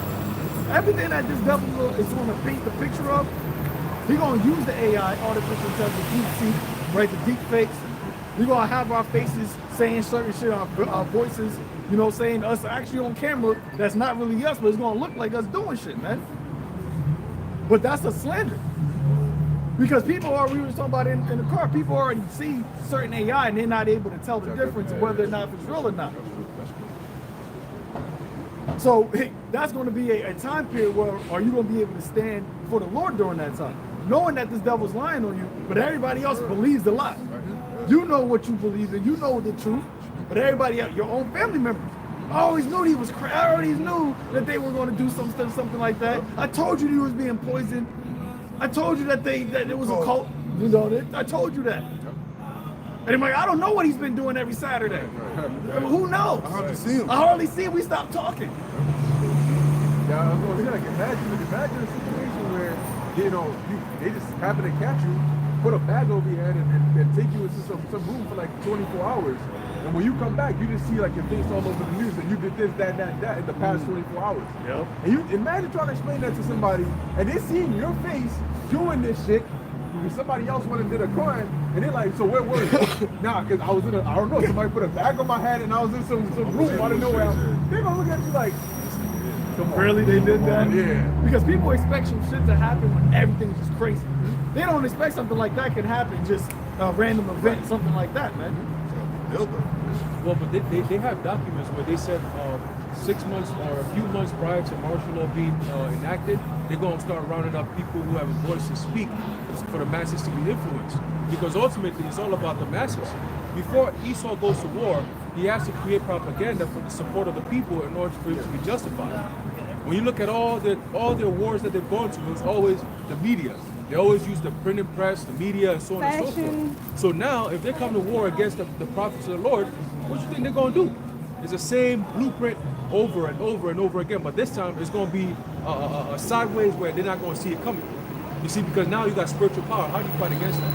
You're not coming guns blazing against no spiritual power, brother. Don't even try that shit.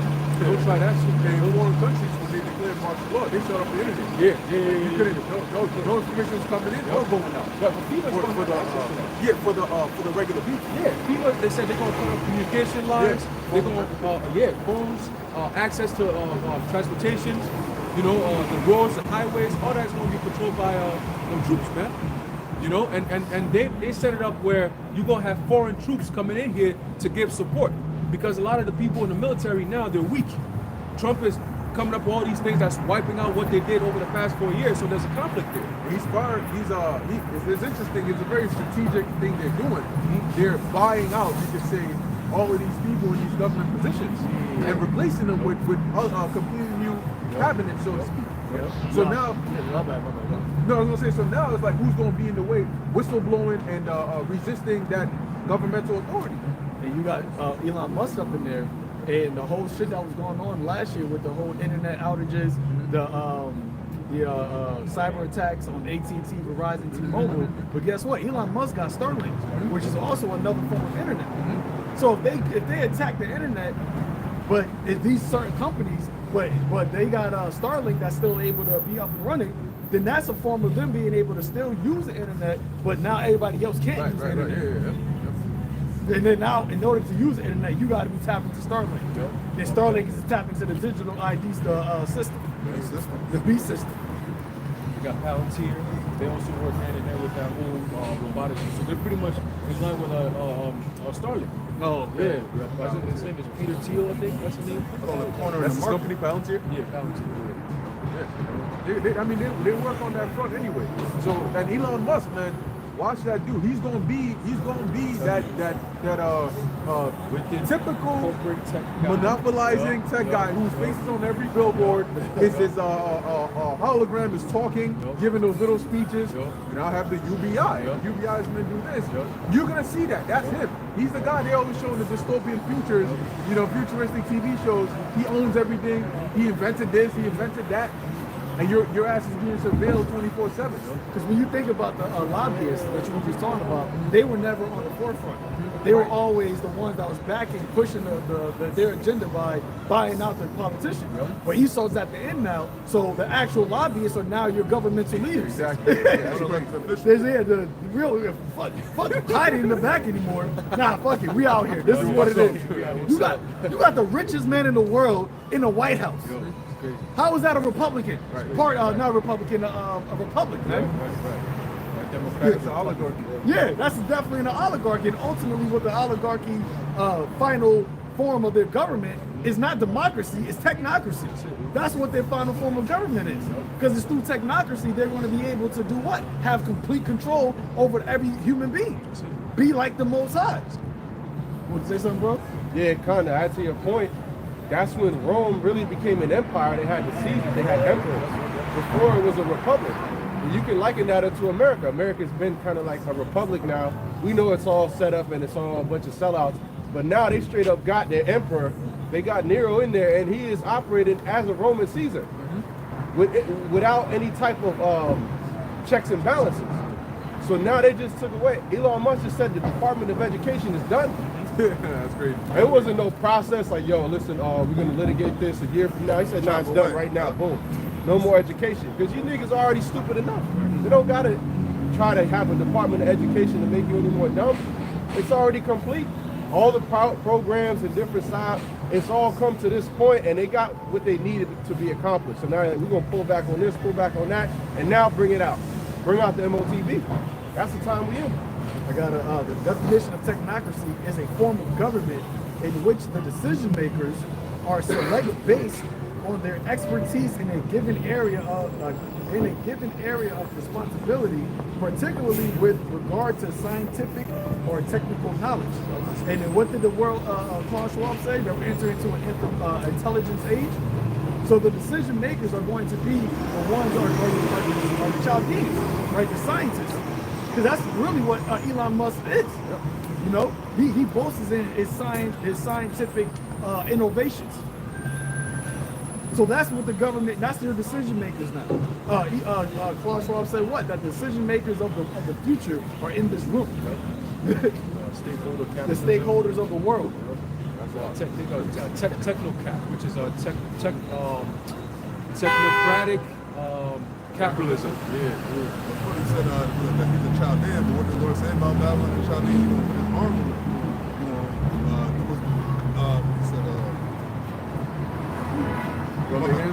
He said, no. He said he would do his pleasure. He would do his pleasure on Babylon, his arm on the Chaldeans. You know what I'm saying? Yeah, because at the end of the day, they have to do that to fulfill prophecy. So we're not mad that they're doing it. That's why some people might confuse us and think we support these people. You know?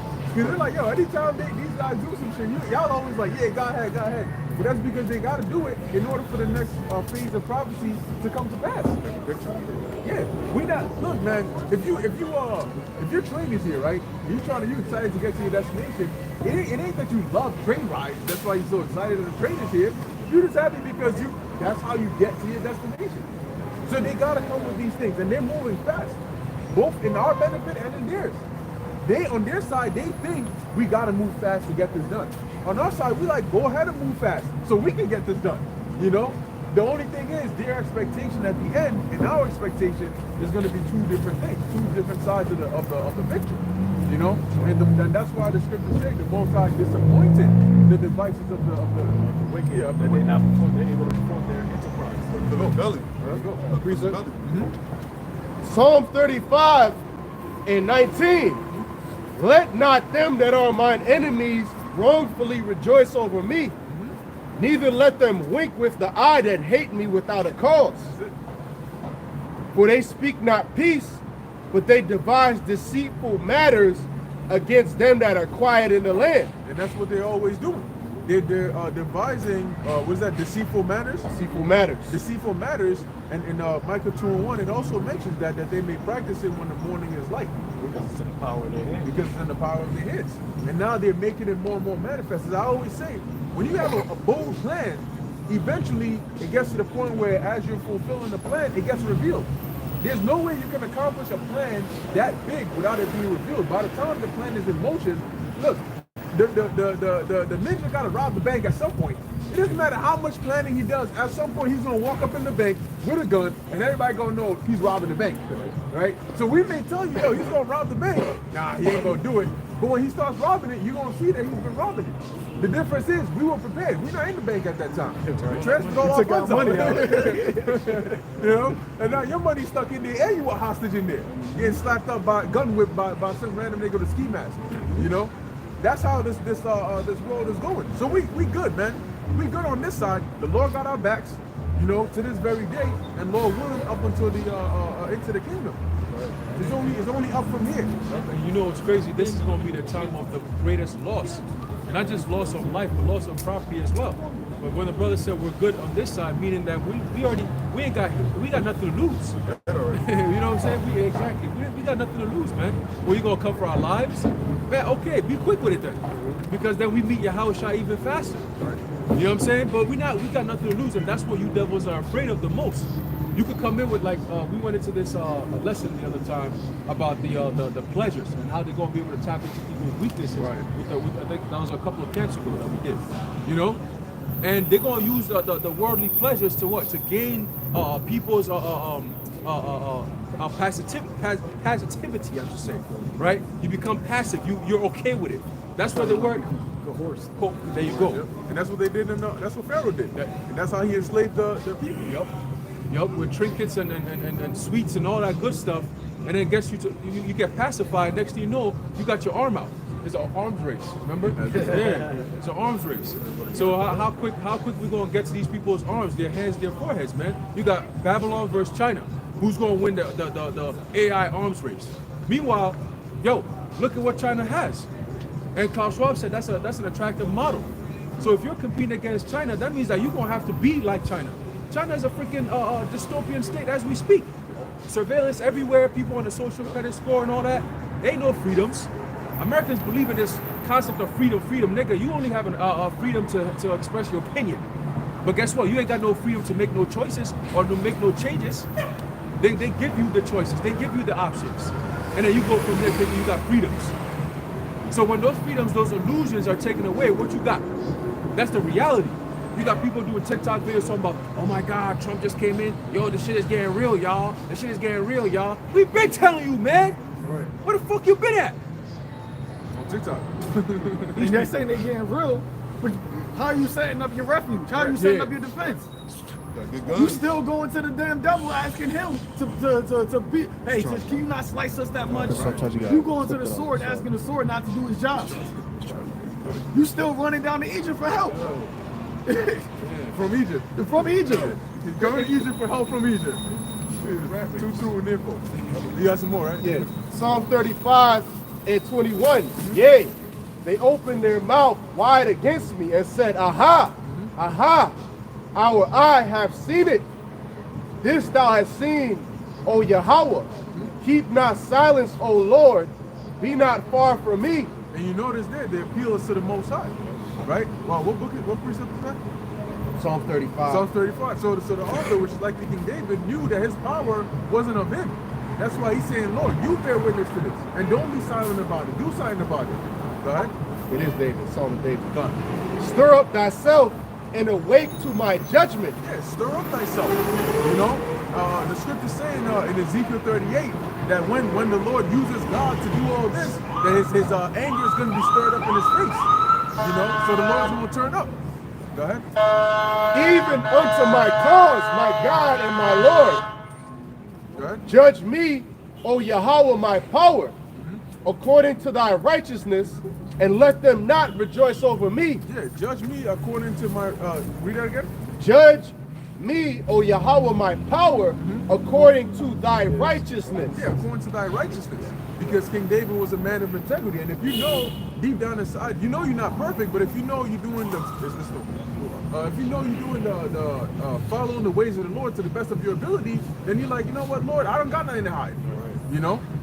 Go ahead. Let them not say in their hearts, so would we have it. Let them not say we have swallowed him up. Let them be ashamed and brought to confusion. And brought to confusion together that rejoice at mine hurt. Let them be clothed with shame and dishonor. And that goes into Wisdom of Solomon, the 5th chapter. You know, because that's what's going to happen to them, and it's going to happen so quickly. The Lord's going to pull the rug from under them, and they're going to end up right on the floor. And guess where we're going to be up literally up in a chariot. Lord willing. It says, only with thine eyes shall thou see the reward of the wicked. I had that back in the Psalm 20. I'll go back to verse 6. It says, now, Psalm 20 and 6, now know I that Yahweh saveth his anointed.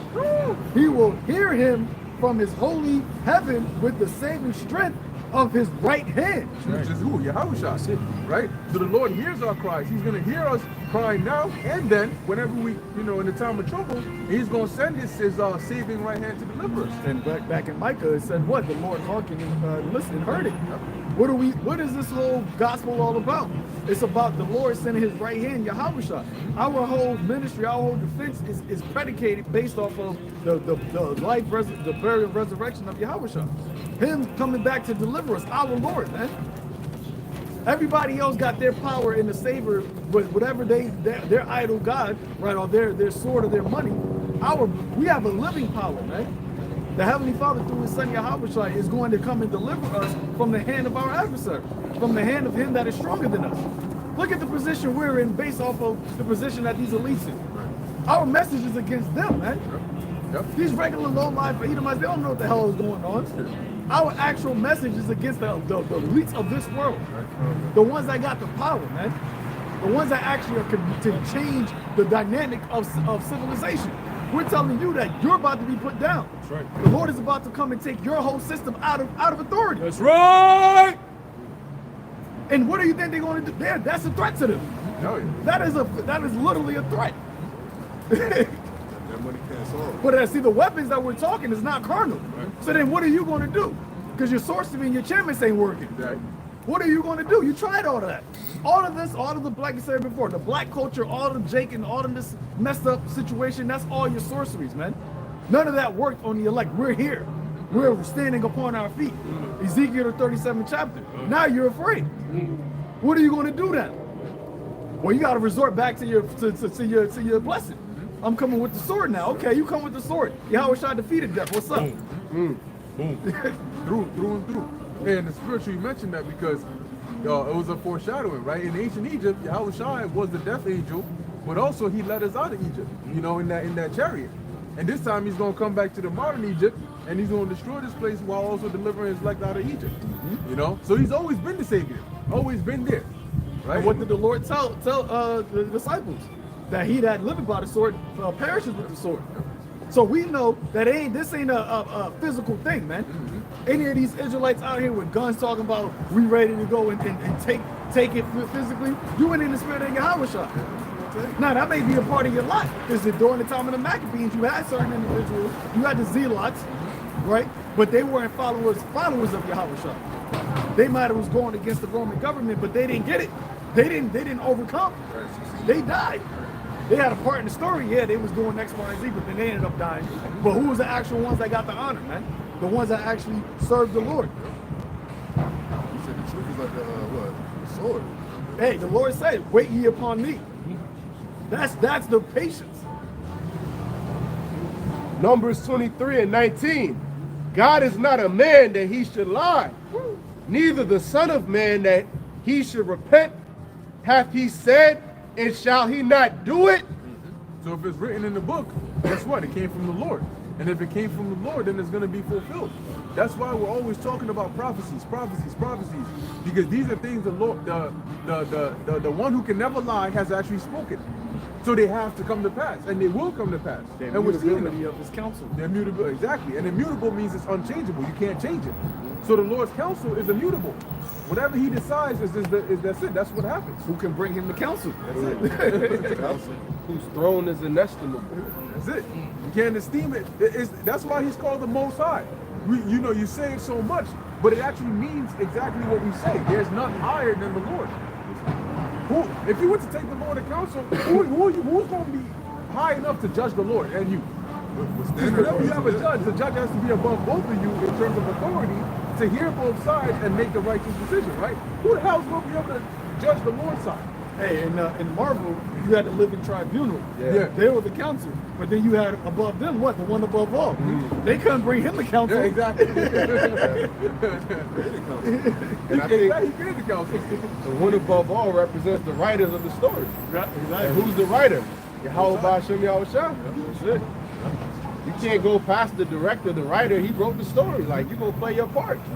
You think that in the book, in the comic, they're gonna rise up? Galactus is gonna decide to be something different. Galactus gonna be like, I challenge you, Stan Lee. You know, like, you're gonna do what you're supposed to do. Just like you, Esau, you're gonna do what you're supposed to do. There's nothing you can go and escape and try to get around it. And nah, you're gonna play your part, man. And we're gonna play our part, Lord's will. Yeah, it's funny because there are some books like that. I think in Deadpool is one example where the writers write it so it gives up the illusion that the characters in the book are aware that they are in the book, and there are creators out there making them do the shit they're doing. Yeah. And now they're trying to come against the creators. But you, as a reader, know that the writer wrote that for the character to do that. So There was you no attribute way to get away. exactly.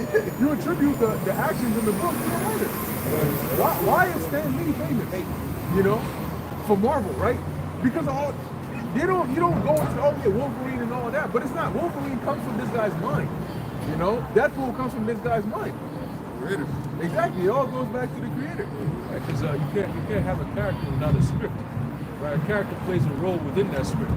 So how can a character then get up and say, oh, nah, I don't want to... Nigga, you wouldn't even exist if the script wasn't there. If you go into the word character, it means what? It's writing our image. That's what the Lord did. He just created images. Out of his mind. Out of his What did it say? mind. What did it say? Can the vessel ask the potter, why has thou made me such?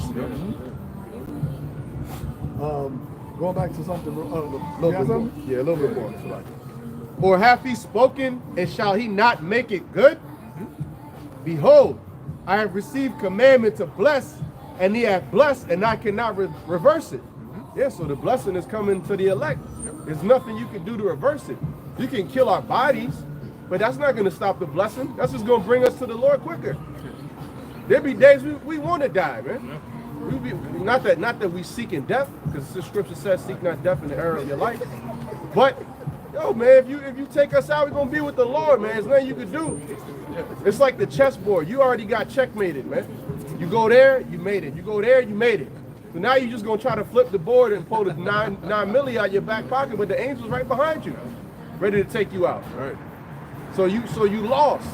You lost in the spiritual, and you're gonna lose in the physical. So what can you do? You're that trembling left hand. He's gonna shaky, but he's just still gonna try to come at us because you're scared to come at us. That's why you don't do it.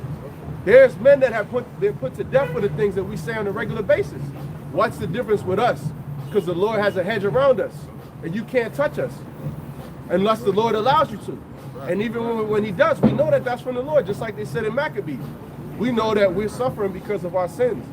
So if you do take us out, shit, we know that's from the Lord. If you take us out, you're only making our petitions even louder in the Lord's ear. Exactly. So I'm going to show you this here, Revelation 6, verse 9. And when he had opened the 5th seal, I saw under the altar the souls of them that were slain for the word of God and for their testimony which they held. So what is that testimony? It tells you that in Revelation, I believe the 12th chapter, that they overcame the beast with the blood of the Lamb and the word of their testimony, and they loved not their lives unto the death. So this is the testimony that we're going to actually hold. Once this devil actually makes this move and actually brings us before the council, it actually have a reasoning, quote unquote, justification to try to put some of us to death. We're still going to hold true to this testimony. That's going to be the deciding factor. Who really believes in this truth, man? Right. When this devil says, I'm going to put you on Guantanamo Bay, nobody has the power to stop him. You're going to be over there. You're going to live out the rest of your life in Guantanamo Bay, getting tortured. This is the threats that he's saying to you.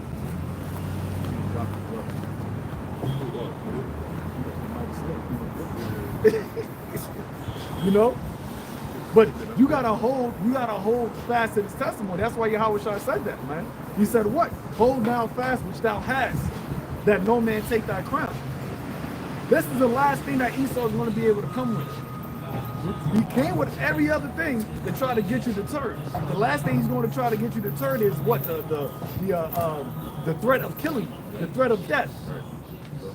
And some of them, the Lord is going to allow to be put to death. But for what? As martyrs.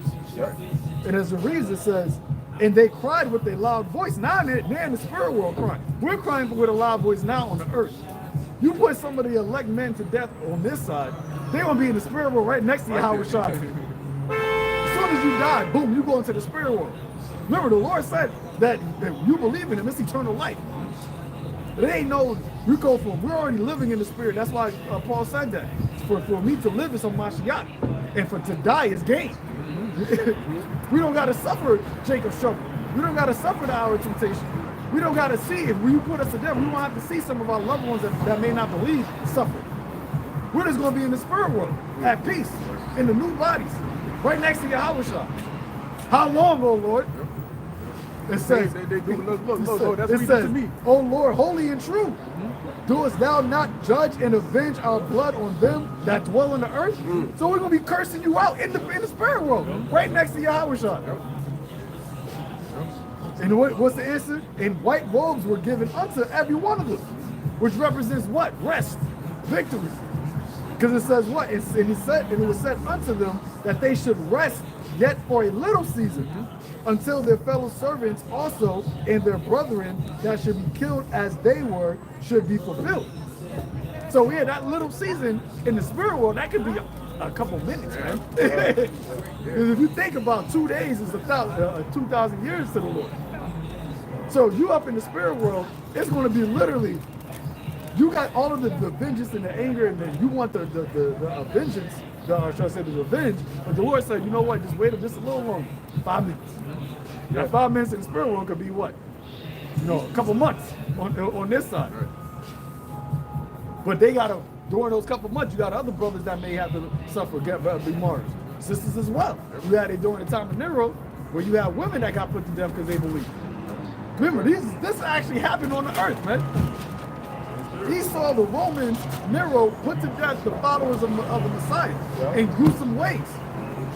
40 years after the Lord was on the earth, one generation after the Lord was on the earth, he prophesied during that time, 40 years later, that there's going to be a time of complete hell upon Judea, man.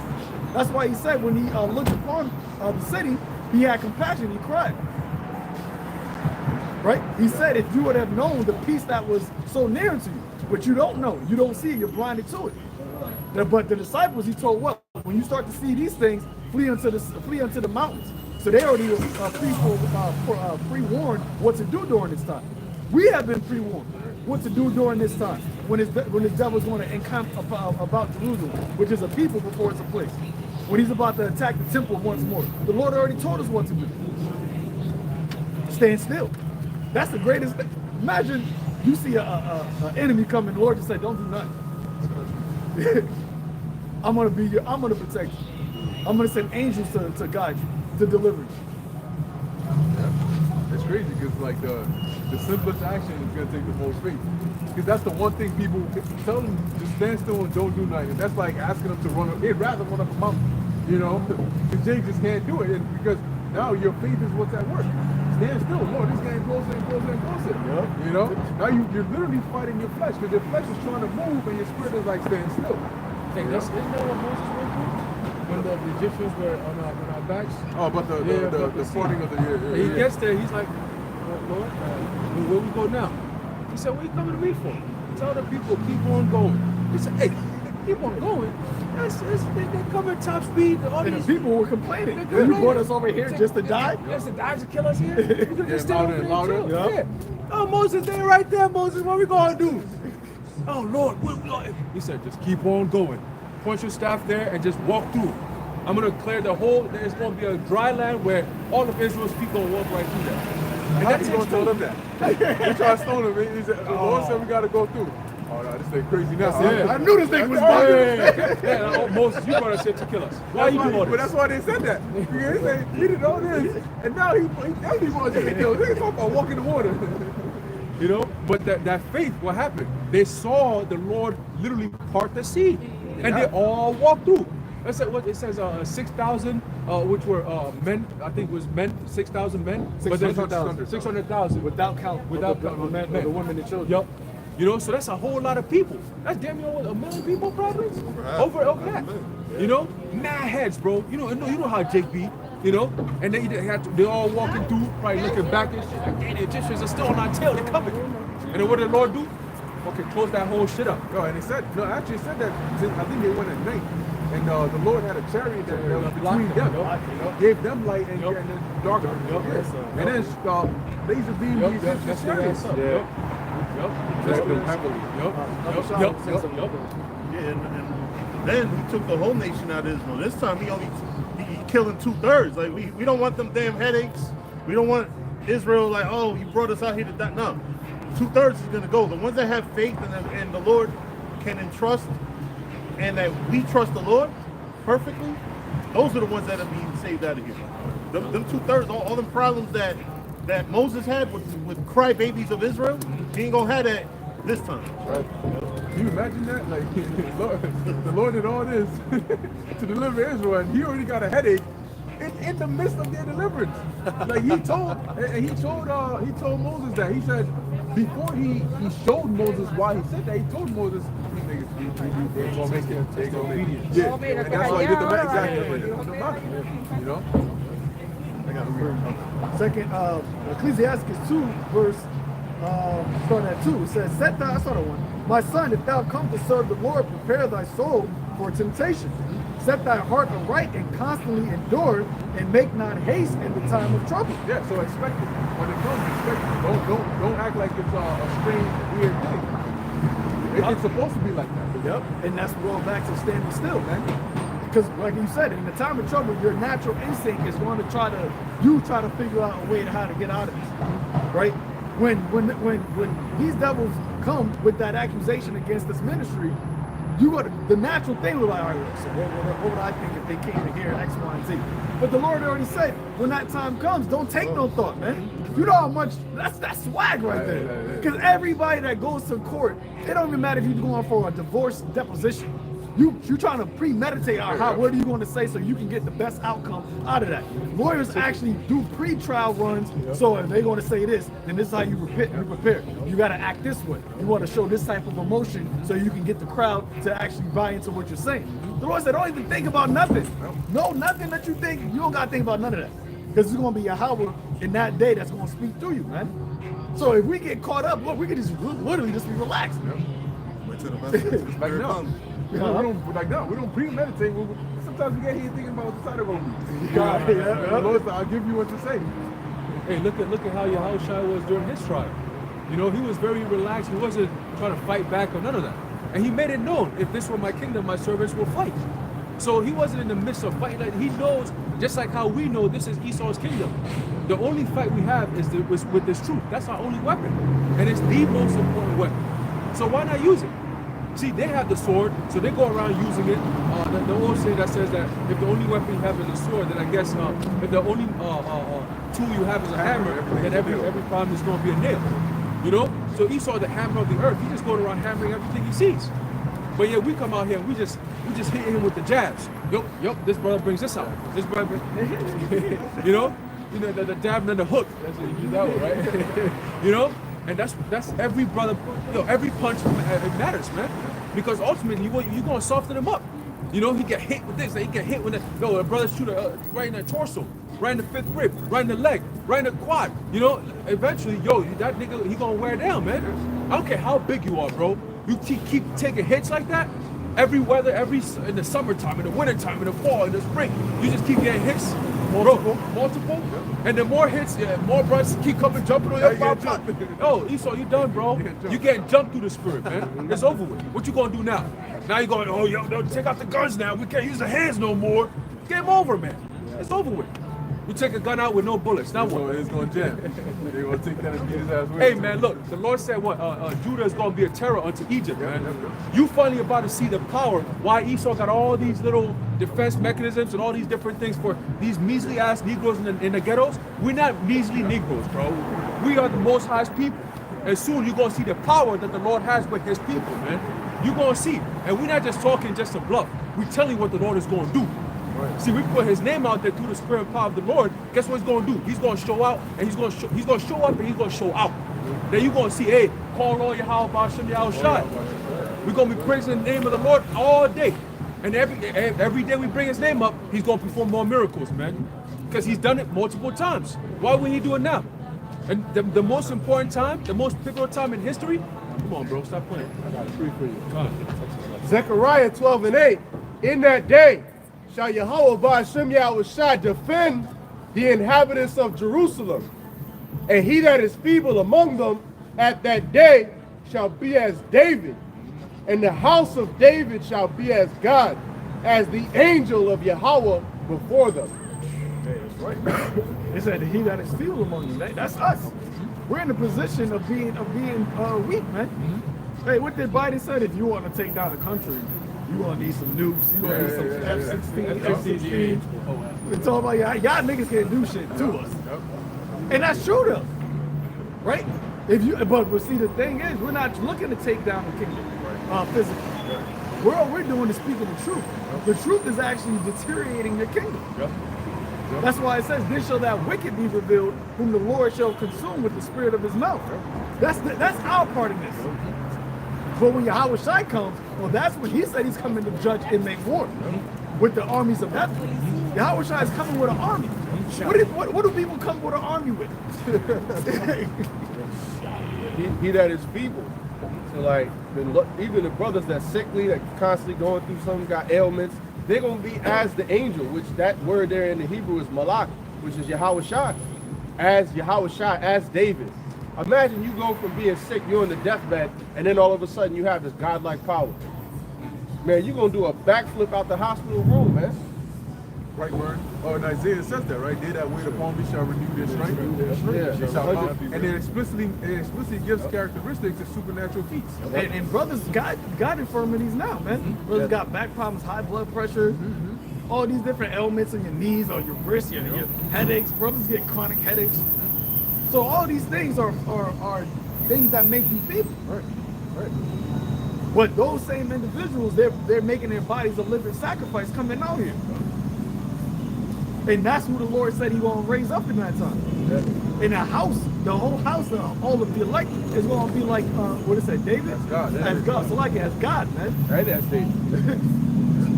The 2.0, David, house of David. You already see what the house of David was doing during that time, man.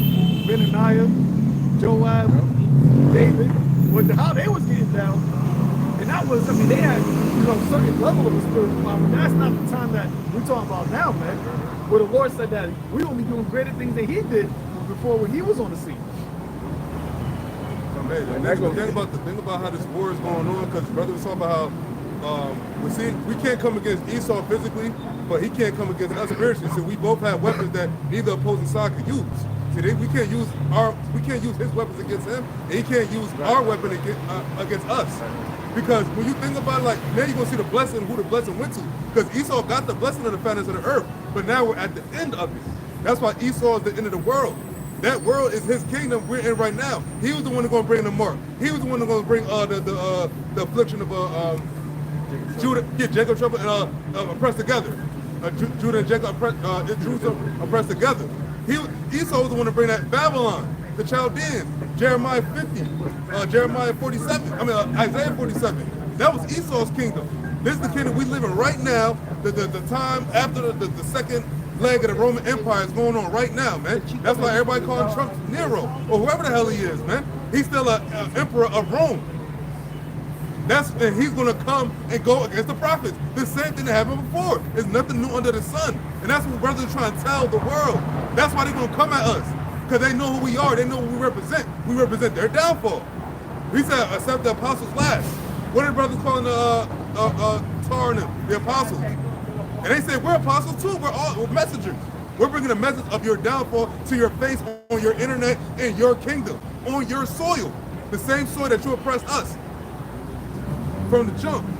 Hey, and it says here in Revelation 18, verse 20, rejoice over her, thou heaven, and ye holy apostles and prophets, for the Most High hath avenged you on her. Right. What is it talking about? Babylon the Great. This is the chapter where it talks about the fall of Babylon. So there's going to be a rejoicing by the apostles, the prophets, the saints in Babylon because of the downfall of Babylon. Which means that the prophets, the apostles were going to be in Babylon chanting it down. Which is what we are fulfilling right now, man. We are fulfilling the actual scriptures that were preordained, that were pre-written. We're like I was saying in the card, there was no time in history where you could point to Ezekiel, the 38th chapter and said that this is happening right now. There's no time in history where you could point to Revelation 17 and say this is happening right now. This is where it's happening at. So when we go back to the book, we're actually telling you, you're doing this. While you're doing it, we're seeing it. We're saying this means that. You know what that means? Well, next is this. You know what that means? Well, next is that. And then Yahweh Shai comes back. So the last generation, everything happens and is fulfilled now, man. All of the end time prophecies is fulfilled now. That's why Yahweh Shai said it. When you shall see these things, know that summer is not. Know that the kingdom of heaven is at hand. Yeah, this at Romans 13:11. That our salvation is there. Yep. So definitely there. And when you look at how things are moving, brother, I forgot who mentioned it. Presidents usually say they try to make moves within their first 100 days. This devil's making moves the first day. That's how quickly he's moving. J.D. Vance said, what, breakneck speed that we're moving at is going to be like this for the next 4 years. And it seems like literally every day Trump is doing something new, man. Yep. Very busy. Precept. Yep. Revelation 22 and 10. And he saith unto me, seal not the sayings of the prophecy of this book, for the time is at hand. And that was over 2,000 years ago from now, in the past.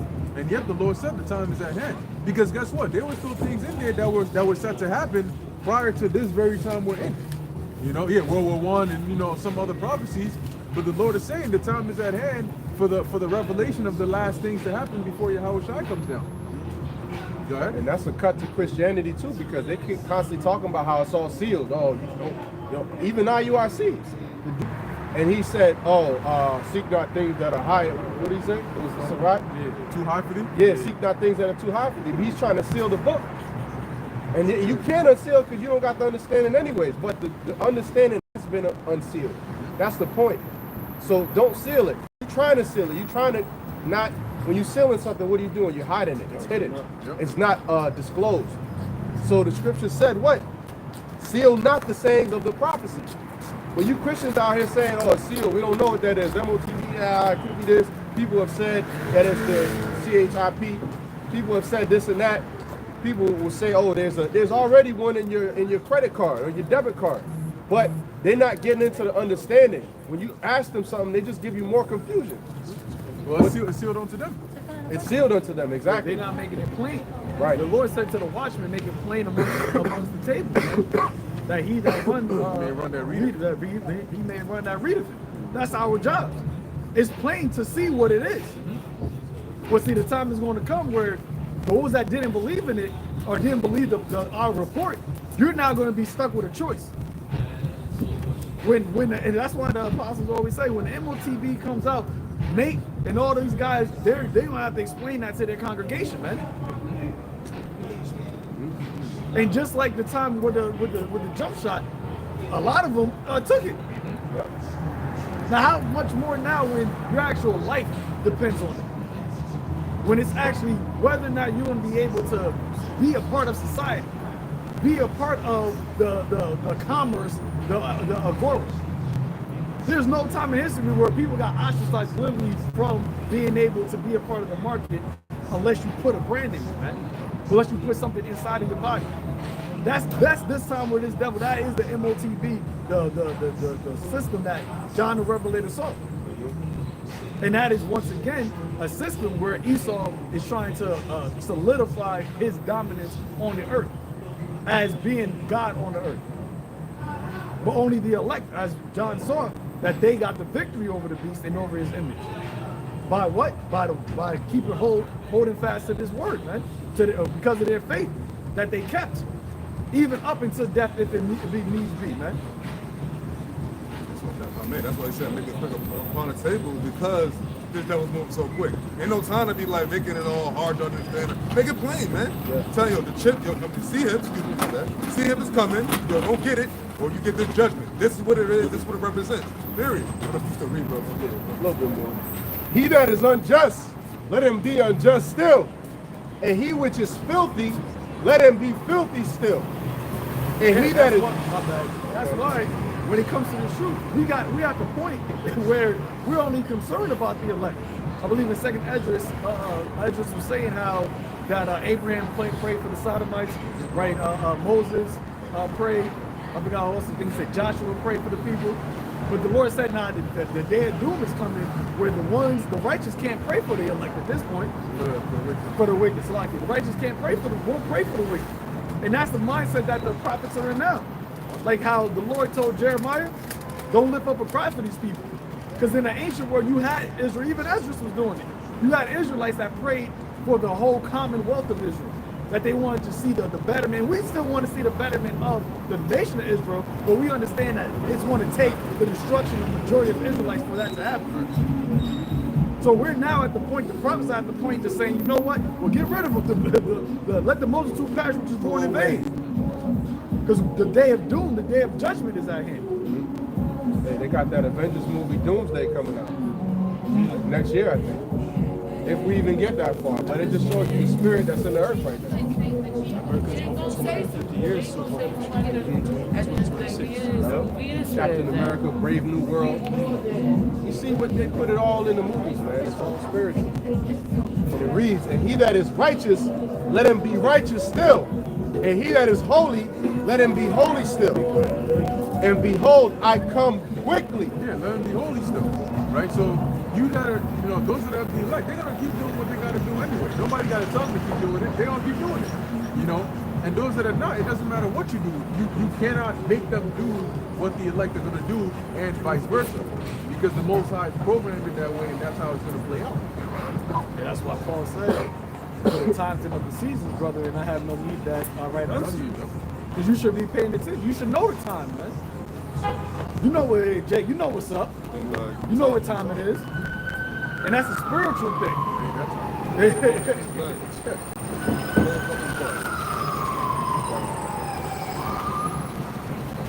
Hey, they were talking about getting rid of Black History Month. They're good, man.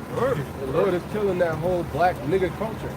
Fuck your culture, man. Fuck MLK and all that bullshit, man. The Lord is just dead in that. And then, the Lord knows how to get niggas angry. He set up the perfect devil. He'll say everything to get you mad. You niggas fall for the trap every time. You still care about this nonsense, Black History Month? This is a joke, man. You don't even care about your real history in the Bible, but you over here mad about some made up shit. They gave you 1 month out of 12. We get into the scriptures every day, man. All the time. 365 is Israelite History Month, man. And y'all gotta tap in, but you stuck on this black being a part of a crayon box, man. That's why y'all niggas don't know nothing. That's why you're not gonna sing the song of Moses, man, this time around. You're gonna burn. They was doubtful, talking shit. You know, like the brother Aharon was going into all this doubt, and it must have grieved the Lord to save you niggas back then, knowing what y'all was about to do. But now this time around, you ain't gonna make it, man. You ain't gonna sing in the song of Moses, man. Stay your doubtful ass over there, man. And the elect is gonna be raised up and delivered. The Lord was going to destroy them. If it wasn't for Moses who fled escape. Right. In case for them, he would have cooked their ass up, man. Well, they count the blood of Yahweh as an unholy thing. So if you're not trying to get it under this time, under this grace period, through what Yahweh did, then there's no other way for you to get it. That's why the Lord said there's no saving them now. It's a wrap for you. The Lord gave you Yahweh and has that beacon of light. If you're going against that, if you're letting the power of the darkness of this world snatch that away from you, then there is no, you got to be casted out into that art of darkness. You got to be gone. Okay? And my reward is with me to give every man according as his work shall be. Yeah, every man according as his work shall be. And if you're doing the right work, you're excited. You're excited. You're like, yo, man, I can't wait for this, man. Because I did what I got to do. But if you ain't, that's why the Apostle Paul, he's saying, look, I'm ready to be offered. I've done what I got to do. The Lord said, get this, and then I'm good. Now, if you ain't been doing what you're supposed to be doing, right? You've been doing wickedness and so on and so forth. A lot of these people don't even know that the Lord is coming with a reward for them. He's going to give it to the elect. He's going to say, I got something for you too. Oh, you do, Lord? And they're going to think they're going to be getting the same reward as the elect.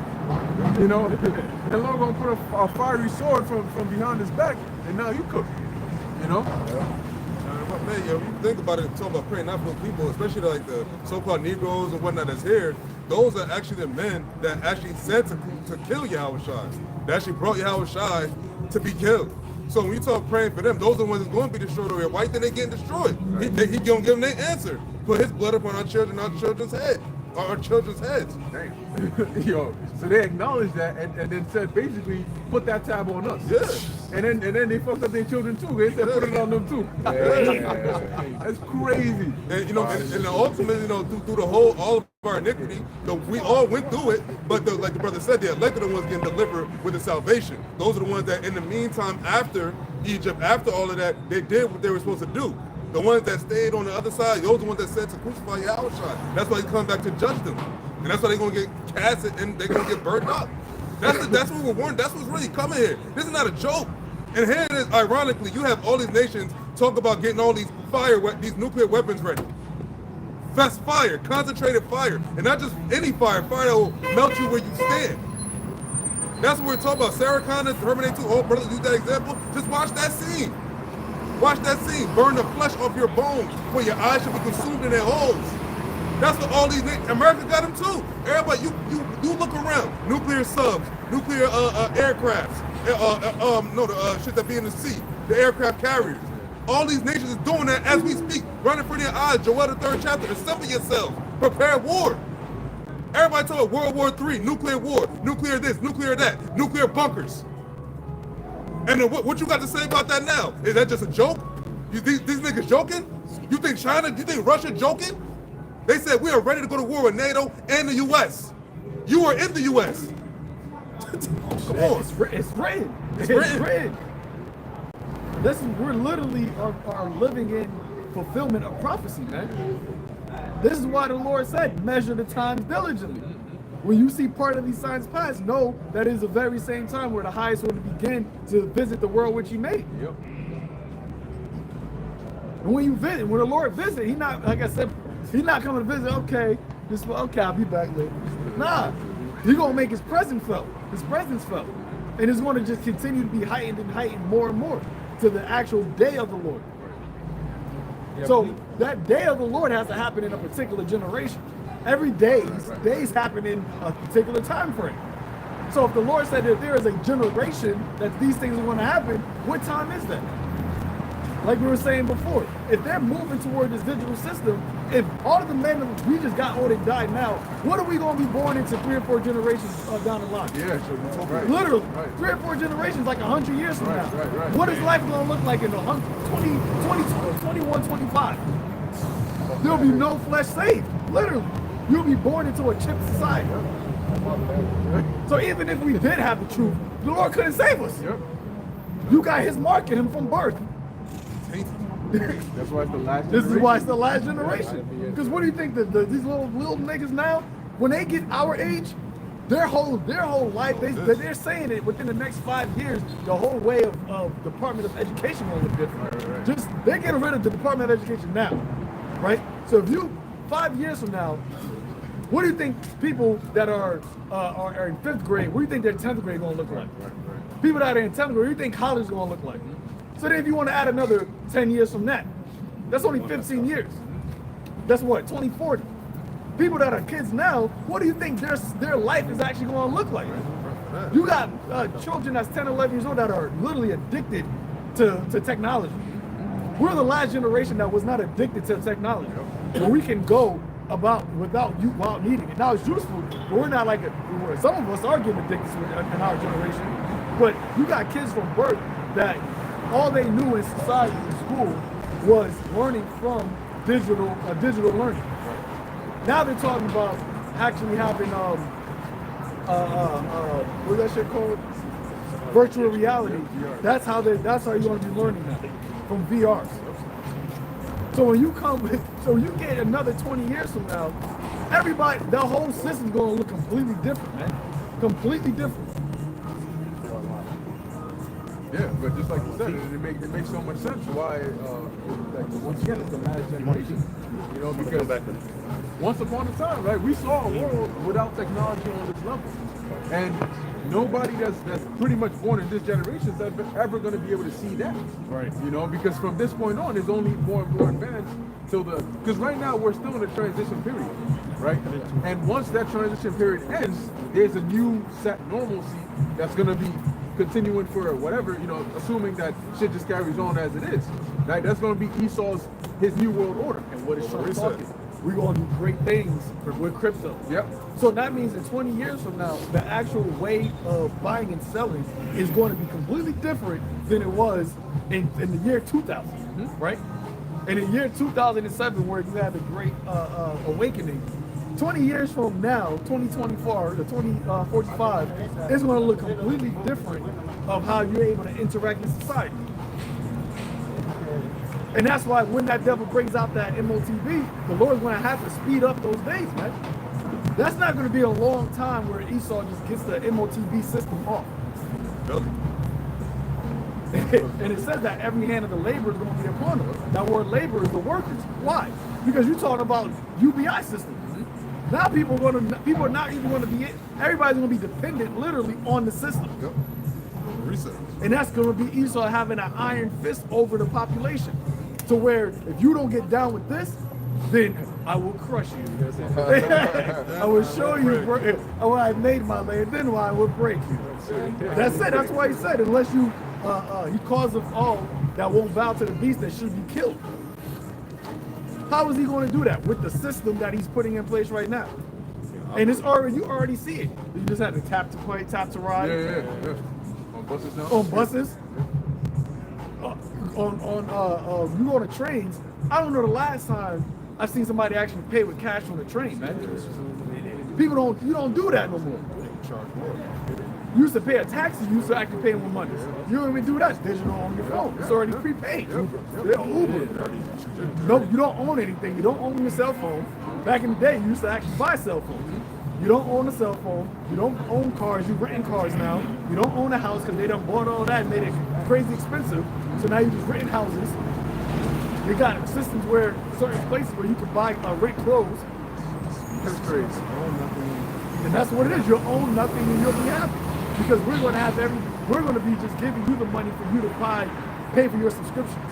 You don't own TV, you don't own movies, you don't own music, you got an Apple Pay. Nobody got CDs like that. We were talking about the brother got his uncle burned a CD. I was like, I thought that was a lost art. Yeah. I didn't know people know how to burn CDs anymore. But back in the day, you used to have the whole CD book. You know what I mean? You don't own video games. It's all downloaded digitally. So if the system goes out, then you're done. You can't play. Last night I tried to play Madden, fucking the PSN was down, right? I'm like, God, I got a whole system here. I can't play this shit. Because I got no hard copy of the shit. Oh, damn. I need that hard copy. So you gotta get the hard copy. But Esau taking away the hard copy. You don't own the money, right? Brothers, some brothers still use cash, but that's definitely everybody, you can't even get a check no more. You gotta get direct deposit. And now they're moving that to digital, so now it can be programmable. So now they say that you can't even save money. You got a certain amount of time where you gotta spend this shit or you gonna lose it. The UBI, yeah? Digital, what they call it, the programmable tokenization of your actual money. The best way they're going to do that is by wiping out people's pension plans and 401ks. Yeah, once they wipe that shit out, all once I retire, I'm going to do this. Once you ain't retiring shit. It's over. Didn't Elon Musk get access to the Treasury Department? Yeah. What are you looking at right now, man? This nigga that's talking, and he named his system Deutsch after a fucking crypto coin. Hold on. You lost that shit. Game over, bro. We ain't getting no pension, no nothing. All your 401k pensions, if you don't want that shit, you gotta liquidate it via crypto.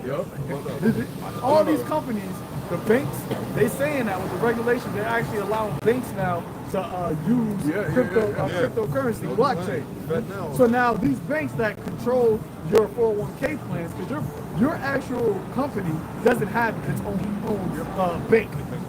They just, they put your money in another person's bank, in a bank. Either BlackRock or Chase, those are big Fortune 500 companies. All these Fortune 500 companies like BlackRock, Chase, they're going to what? Digitalization, cryptocurrency. So now, instead of your company trading for your 401k with actual stocks, right, and bonds, they're going to be trading in crypto. So now your money is going to be literally tied to the cryptocurrency. Your actual 401k, your picture is going to be tied to the cryptocurrency trading system.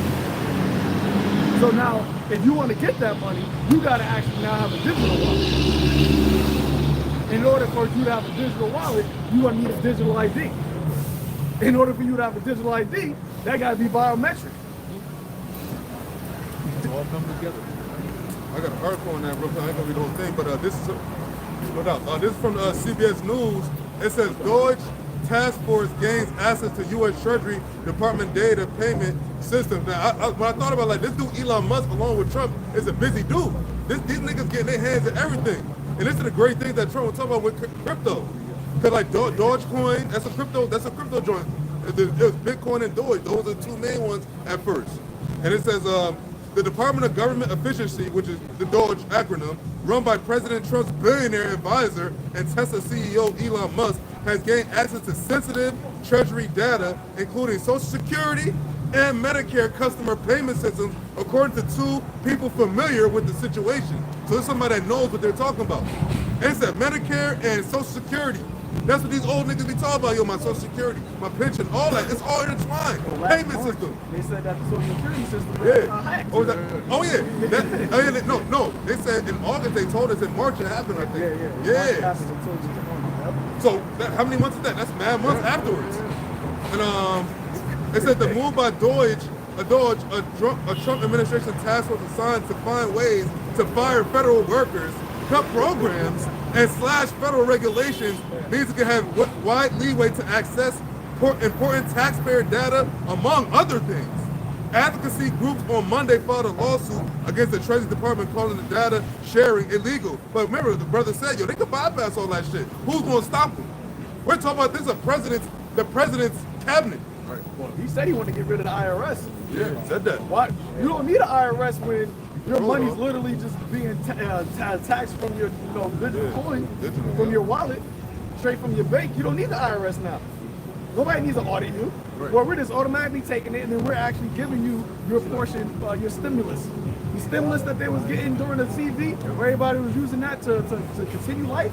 And without these stimmies, you wasn't able to do nothing because nobody had a job. Well, guess what? That's going to be an actual whole system.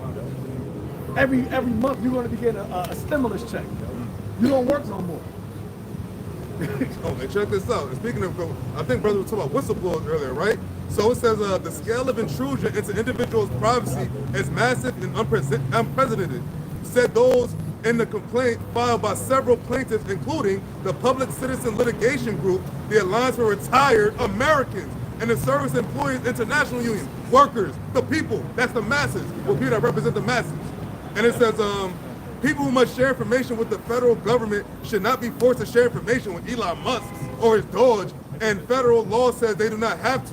The New York Times first reported the news of the group's access of the massive federal payment system. The two people who spoke to the Associated Press spoke on condition of anonymity because they were not authorized to speak publicly. So that's a little in-house bullshit going on. Because they putting on the game. They putting also on the game. They saying like, yo, they trying to take over everything. Social Security, Medicare, your fucking retirement. That's everything. That's what people working for it to get, and that's what some people are about to get. And that's what people don't realize.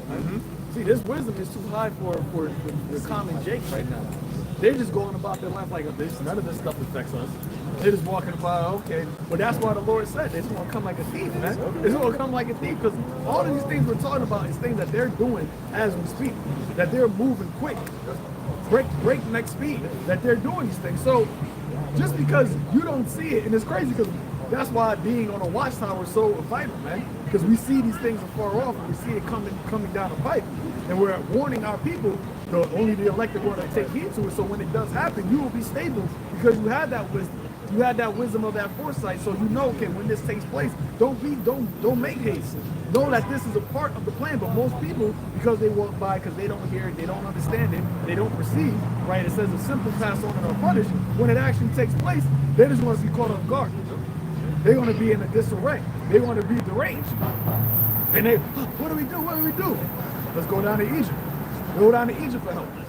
They're going to lean their hand upon that broken reed.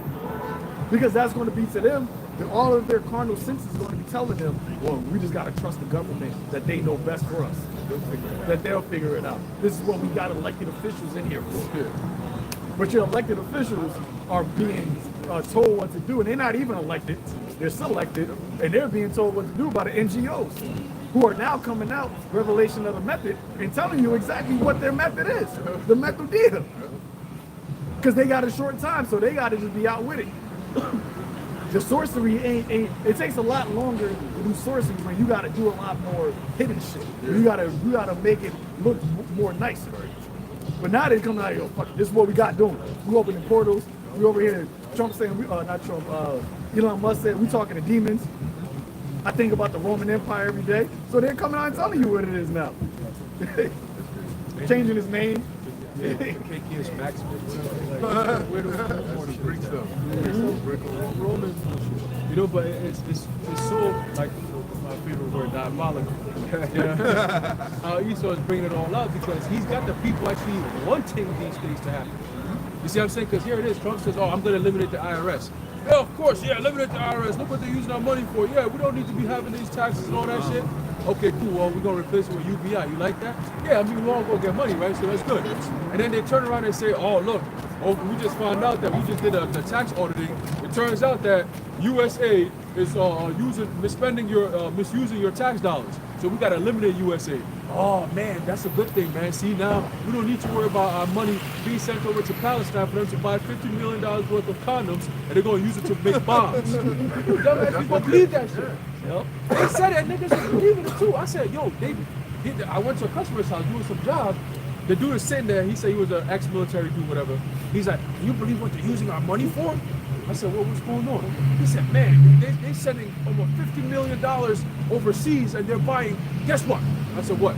They're using it to buy condoms. I'm like, condoms? $50 million worth of condoms? What the hell are they going to use that for? He's like, I'm thinking, he's like, guess what? I said, what? They would probably like sleep with all the women over there or something? He said, no, worse. They're making bombs with them shits. I'm looking at it thinking like, does that even make sense? He's like, I can't even tell you. I said, bro, they got this nigga in the trip ass. He believes everything they're telling him. Oh, they said $50 million of your tax money overseas to buy condoms to make bombs. And you believe it. Who's the real idiot? Yeah. Like, They have nothing else. They have nothing else. They have nothing else to fall back on. This is their kingdom. that's crazy. At this point, they'll believe anything. So they're just coming up with shit. It's funny. And then when the girl was saying it, the press secretary, Shorty, the new blonde chick, she was laughing when she said it. I said, see, it's a joke, They man. believe anything. Yeah. What do you think that nigga's gonna do in JT? What do you think he's going to do? No, they said go to the center. They got a place now where they gonna help us out, man. You heard about it? Yup. Pull up. Yup. Well, that's why they gonna hate us. All men gonna be hated for our sake. All men's gonna hate us for the Lord's sake because they're gonna make it seem as though we did some crazy shit. And they be like, oh, those guys that was on the That was our I fault. knew it. It's their fault. It's their fault. Niggas, they ain't have nothing, right? Yeah, Trump about to munch your ass and take your ass to freedom cities. That's what he's saying. He's about to start making a whole bunch of freedom cities. It's funny how they call it freedom when it's really a prison city. Right. That's how Esau works, but that double talk shit. No city for dumb niggas. Yup. The cattle. I don't know if y'all seen it. They had a joint, it's like houses. They all look the same. There's like row houses. They kind of like trailers, but those are supposed to be the new like electric houses. Not electric houses, but it's like no gas. It's like The greenhouse. yeah, like some shit. Like some weird. Yeah. I think it was a smart city shit. So like that's the direction they headed. They got the fold out houses now. Fold it out. Basically, they'll take and they'll take a cargo container and they'll say this is a house. And they said, look at how spacious it is. I'm like, if I lay down, I'm a little under 6 feet. I'm gonna be covering the whole length of the house. Prison. They talking about look at how spacious they try to like decorate this shit up and make it look good. But they're just giving you scraps. And you got Jake that actually think that, yo, get my tiny house, man. Look how nice it is. Oh, yo, I got to do it. I got my tiny, yo. And then you can buy that shit off of Amazon for like $80,000, right? And Jake is actually thinking, yo, this is probably better. We don't got to deal with rent. We don't got to deal with nothing. But now if you actually think, you're living in a fucking tiny house. Where else is all of the big ass earth? Who's going to control this? Who gets the big ass earth? When you think about Snowpiercer, that movie, they had a bunch of people in a small section, and everybody else had all of the luxuries of having space on the other parts of the train. That's what Devil is setting up. He made shit so expensive. He made shit so fucking hard to enjoy to where he says, you know what? You can have a tiny, luxurious house, small ass lot. You don't own the land, so you just have this small ass tiny house on this land that you still got to pay property taxes for, and we just want to have control of everything else, and everything will be good. Everything will be good. But ain't they big mansions and shit. But they ain't a fucking big ass super yacht. They got a fucking super yacht. Where you live in your super yacht is just where they go just to relax. But you live on a fucking tiny yacht. And you can't go further than 15 minutes away from this motherfucker. Or else you're gonna be deemed a fucking social credit score. You're gonna be low. Or the Hunger Games. Get back to the tiny house. Get back to your tiny house. AI gonna be policing you, Drones and shit. yeah, making sure that you're not emitting too much CO2 into the atmosphere and shit. No, too much carbon. You know, this is the world that they actually pitching to you, and we exposing what their plans are. But people are not gonna listen to what we say. They're gonna listen to what they say. Down to the And end that's of that a house. Yeah, yeah. It's all you part niggas of in the box. the box. You got it, bro. Yeah, you got you niggas in a box mentally and spiritually and physically. You boxed in, and then you think that this is something to it. Like this is what you aspire to in life. This yo look, they gave us a box, man. You see this shit? This shit is fire. Look at this box. Jake's gonna be comparing who got the better box, who got the better prison cell. And compared to what we gonna have in the kingdom, look at all the land, the space. See, that's why you gotta break your mind free of this place, man. Through the Rakakwadash. That's the freedom and the liberty in Yahweh B'Shem Yahweh Shah. Our minds have been liberated from the shackles of this current life and this flesh. And we can see beyond this. We can see the acres and acres and thousands and thousands and thousands. It's not gonna be able to. You're not even gonna be able to number how much space you got. You just gonna know, yo, it's out there. It's all that wilderness, man. I gotta explore it. And then I'll check it out. I have my seeds check it out. There's a Rothschild, Lord Rothschild, he got interviewed, Jacob Rothschild. He got interviewed, and then the lady was asking him about his I guess it was like a palace or whatever they live in. And a villa, yeah. And then and they asked him, she asked him, oh, so how much land is all out there? Like, 'cause it's like a small, like a big ass fucking house, and there's mad land around it. It's just empty space. Mad green everywhere. So she was like, oh, how much? So he's like, it's about 3,500 acres of land. I'm like, 3,500 acres of land? 3,500? For what? Oh, just because you want to sit in a place. And then I'm like, yo, Jake is paying like mad bread in New York City, a small little box, for like $4,000, $5,000 a month. This chick, it was an Edomite chick. Her house is 3x6, and her apartment is 3x6 feet. What? Her sink is, you know, the top of the toilet. Yeah. She basically turned the top of the toilet into a sink. So when you flush the toilet, the fucking the faucet brings out the water from there, and that's what you brush your teeth in. Bro, all she got is a toilet and a shower. And the shower, she got, I think, like this much, but you can't stand up all the way. $2,000 a month she pays. Oh, In New York City. That's how people are living right now. what? You couldn't give me a house in New York City for free and I'm gonna live there. Fuck that place, man. No, I'm serious, bro. Like, I hate the city, man. I hate the city. Man. And then you got a $2,000 for that shit? That's the Agora. Nah, bro. That's all kind of life. But that's what they want to do, though. They want to clear off all the land, all this stuff that you see going on, all these disasters that's going to be hitting various states. It's going to be, the next thing is going to be, oh, we're going to jump in and fix it. Oh, we're going to jump in and fix it. And it's all going to be the same model, step by step by step. You know? You're going to have California, they're saying that they're going to do smart cities. Yep. It's going to be, you had smart LA. You had your own land. All right, we're going to take it over now, and we're going to fix it because you ain't got no insurance. You ain't going to recover from this shit. So we're going to come in and take over, and they're going to be building what? Apartment complexes. New smart apartment complexes where you're going to have a digital ID to function through all these, to interact with this new system. Oh, you want to hop on a train, 15-minute city train? You got to have an ID because that 15-minute city is controlled by something known as geofencing. And within every geographic fencing that you're in, you're known by your digital ID. So guess what? If you venture out of that fence, you can't pick up on no signal. You know what I'm saying? Your phone is not going to work via Wi-Fi outside of your geofencing zone, man. These devils got some sinister shit going on that is not even funny. And Elon Musk, didn't he create that train system over in Vegas that can get you from Vegas to LA? Yeah, underground and shit. Yeah. And it's so coincidental now that LA is basically burned up. The only way that you're going to be able to get there is going to have to go through his little underground shit. It's a monopoly, man. So let's close this out. Last scripture. 2 Peter chapter 3, verse 10. It says, "But the day of the Lord will come as a thief in the night, in which the heavens shall pass away with a great noise, and the elements shall melt with fervent heat. The earth also and the works that are therein shall be burnt up." And that's because, look what this devil has set up, man. The earth is literally defiled. So the day that the Lord comes back, he's going to renovate the earth by fire. Just like how during the first flood, the scripture says that all substance was destroyed. The Lord is going to destroy all of Esau's substance. Everything that he built is going to be turned to ashes, man. You're not going to have any of the mechanisms that you have now in the kingdom of heaven. Relics. You're not going to be talking about, oh, I need to go, go on the computer, go on the internet. We're going to take down all these satellites.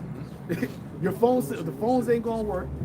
The rest of the materials you do have, the scripture says, you're going to beat all your plowshares into all of your swords into plowshares. The new revolution, industrial revolution, will be the kingdom. the fifth industrial revolution. Yeah, fifth is power. That's it. Hey, it's funny how Trump and them saying that America is going to be the capital for crypto and what's the other one that he said? AI and crypto capital of the world, right? And it's interesting that they're doing that now because this is the place where the Lord is going to destroy. So if it's going to be the capital of the world, that means the Lord is going to take out the whole entire system by destroying this place. The beast, so America is pretty much like the image or the face, the front runner for this beast system, man. They want to be the ones. The Lord may have America be the first one to actually mandate the seed. Word. It makes sense. It starts here where it's actually mandated as the new way of buying and selling. It will be most needed for it. Exactly. Yep. And it will be most needed by America because they got to buy from everybody else. And that will be the way that it can try to solidify its dominance in the world's commerce. If it's because they want to beat China into that system first. And as America goes through as the world. Yep. It says, "Seeing then that all these things shall be dissolved, what manner of persons are ye to be in all holy conversation and godliness?" So if you see in all these things, what type of mindset are you supposed to be in? Our word conversation is anastrophe, which means behavior, manner of life, conduct, right? So what is your manner of life going to be if you see that all these things going to be dissolved? This is what we're telling our people, right? Yeah, you got to be in this world, but don't be of this world. The fashions of this world are fading away. Literally, what you know back before 2020 is completely different than what you know life as now. You go to restaurants, you got a QR code, you scan it. That's a different manner of life, man. So how much more now as they're trying to exponentially move towards, as they said, the intelligence age, right? The things that happened that took 5 years to go from 2020 to here, that time is going to be shortened. From 2025 to the middle of 2025. It ain't going to take 5 years no more. It's going to be 2025 June. It's going to be crazy different. 2025 September going to be even crazier different. You just think about how quickly 2024 happened, and you see how quickly Trump is moving now. Hey, 2025 going to look crazy, man. It's going to look absolutely insane. So if you know all these things, what manner of persons ought you to be? This is what we're telling our people, man. And you got these demons even more so riled up now. So you got to literally, the Lord, you need to be walking in step with the Lord, man. You can't be swaying, lukewarm, right? You can't be teeter-tottering on the fence. Because at any moment, these spirits of vengeance, these demons are out here, man. Remember, Elijah Shai, you posted the video of Trump saying that he wanted to make the Visa biometric passport system.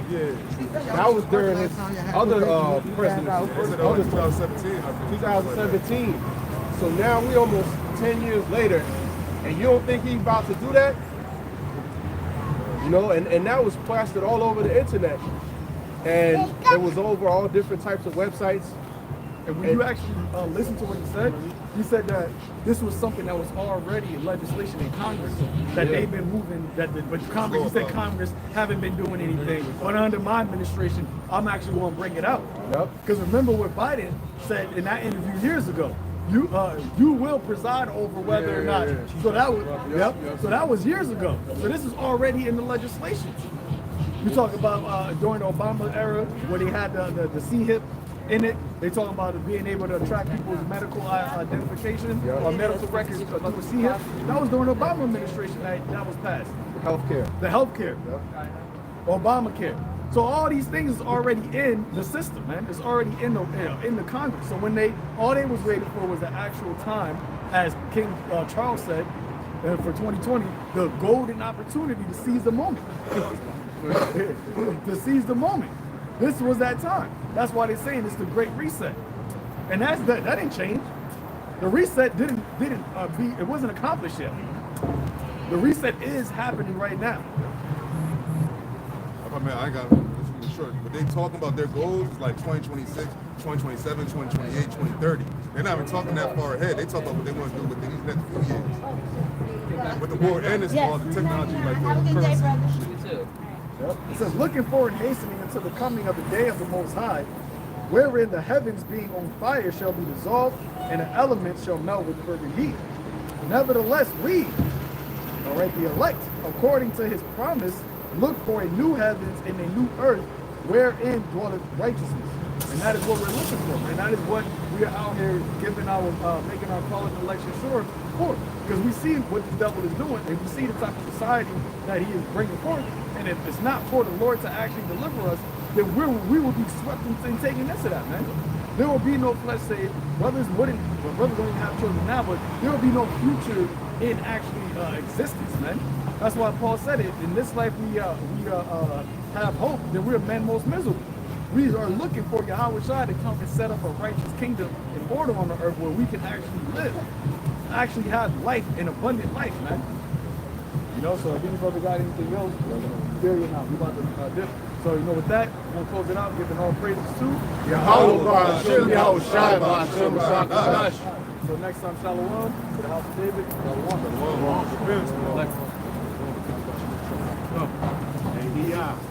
Hold on one second.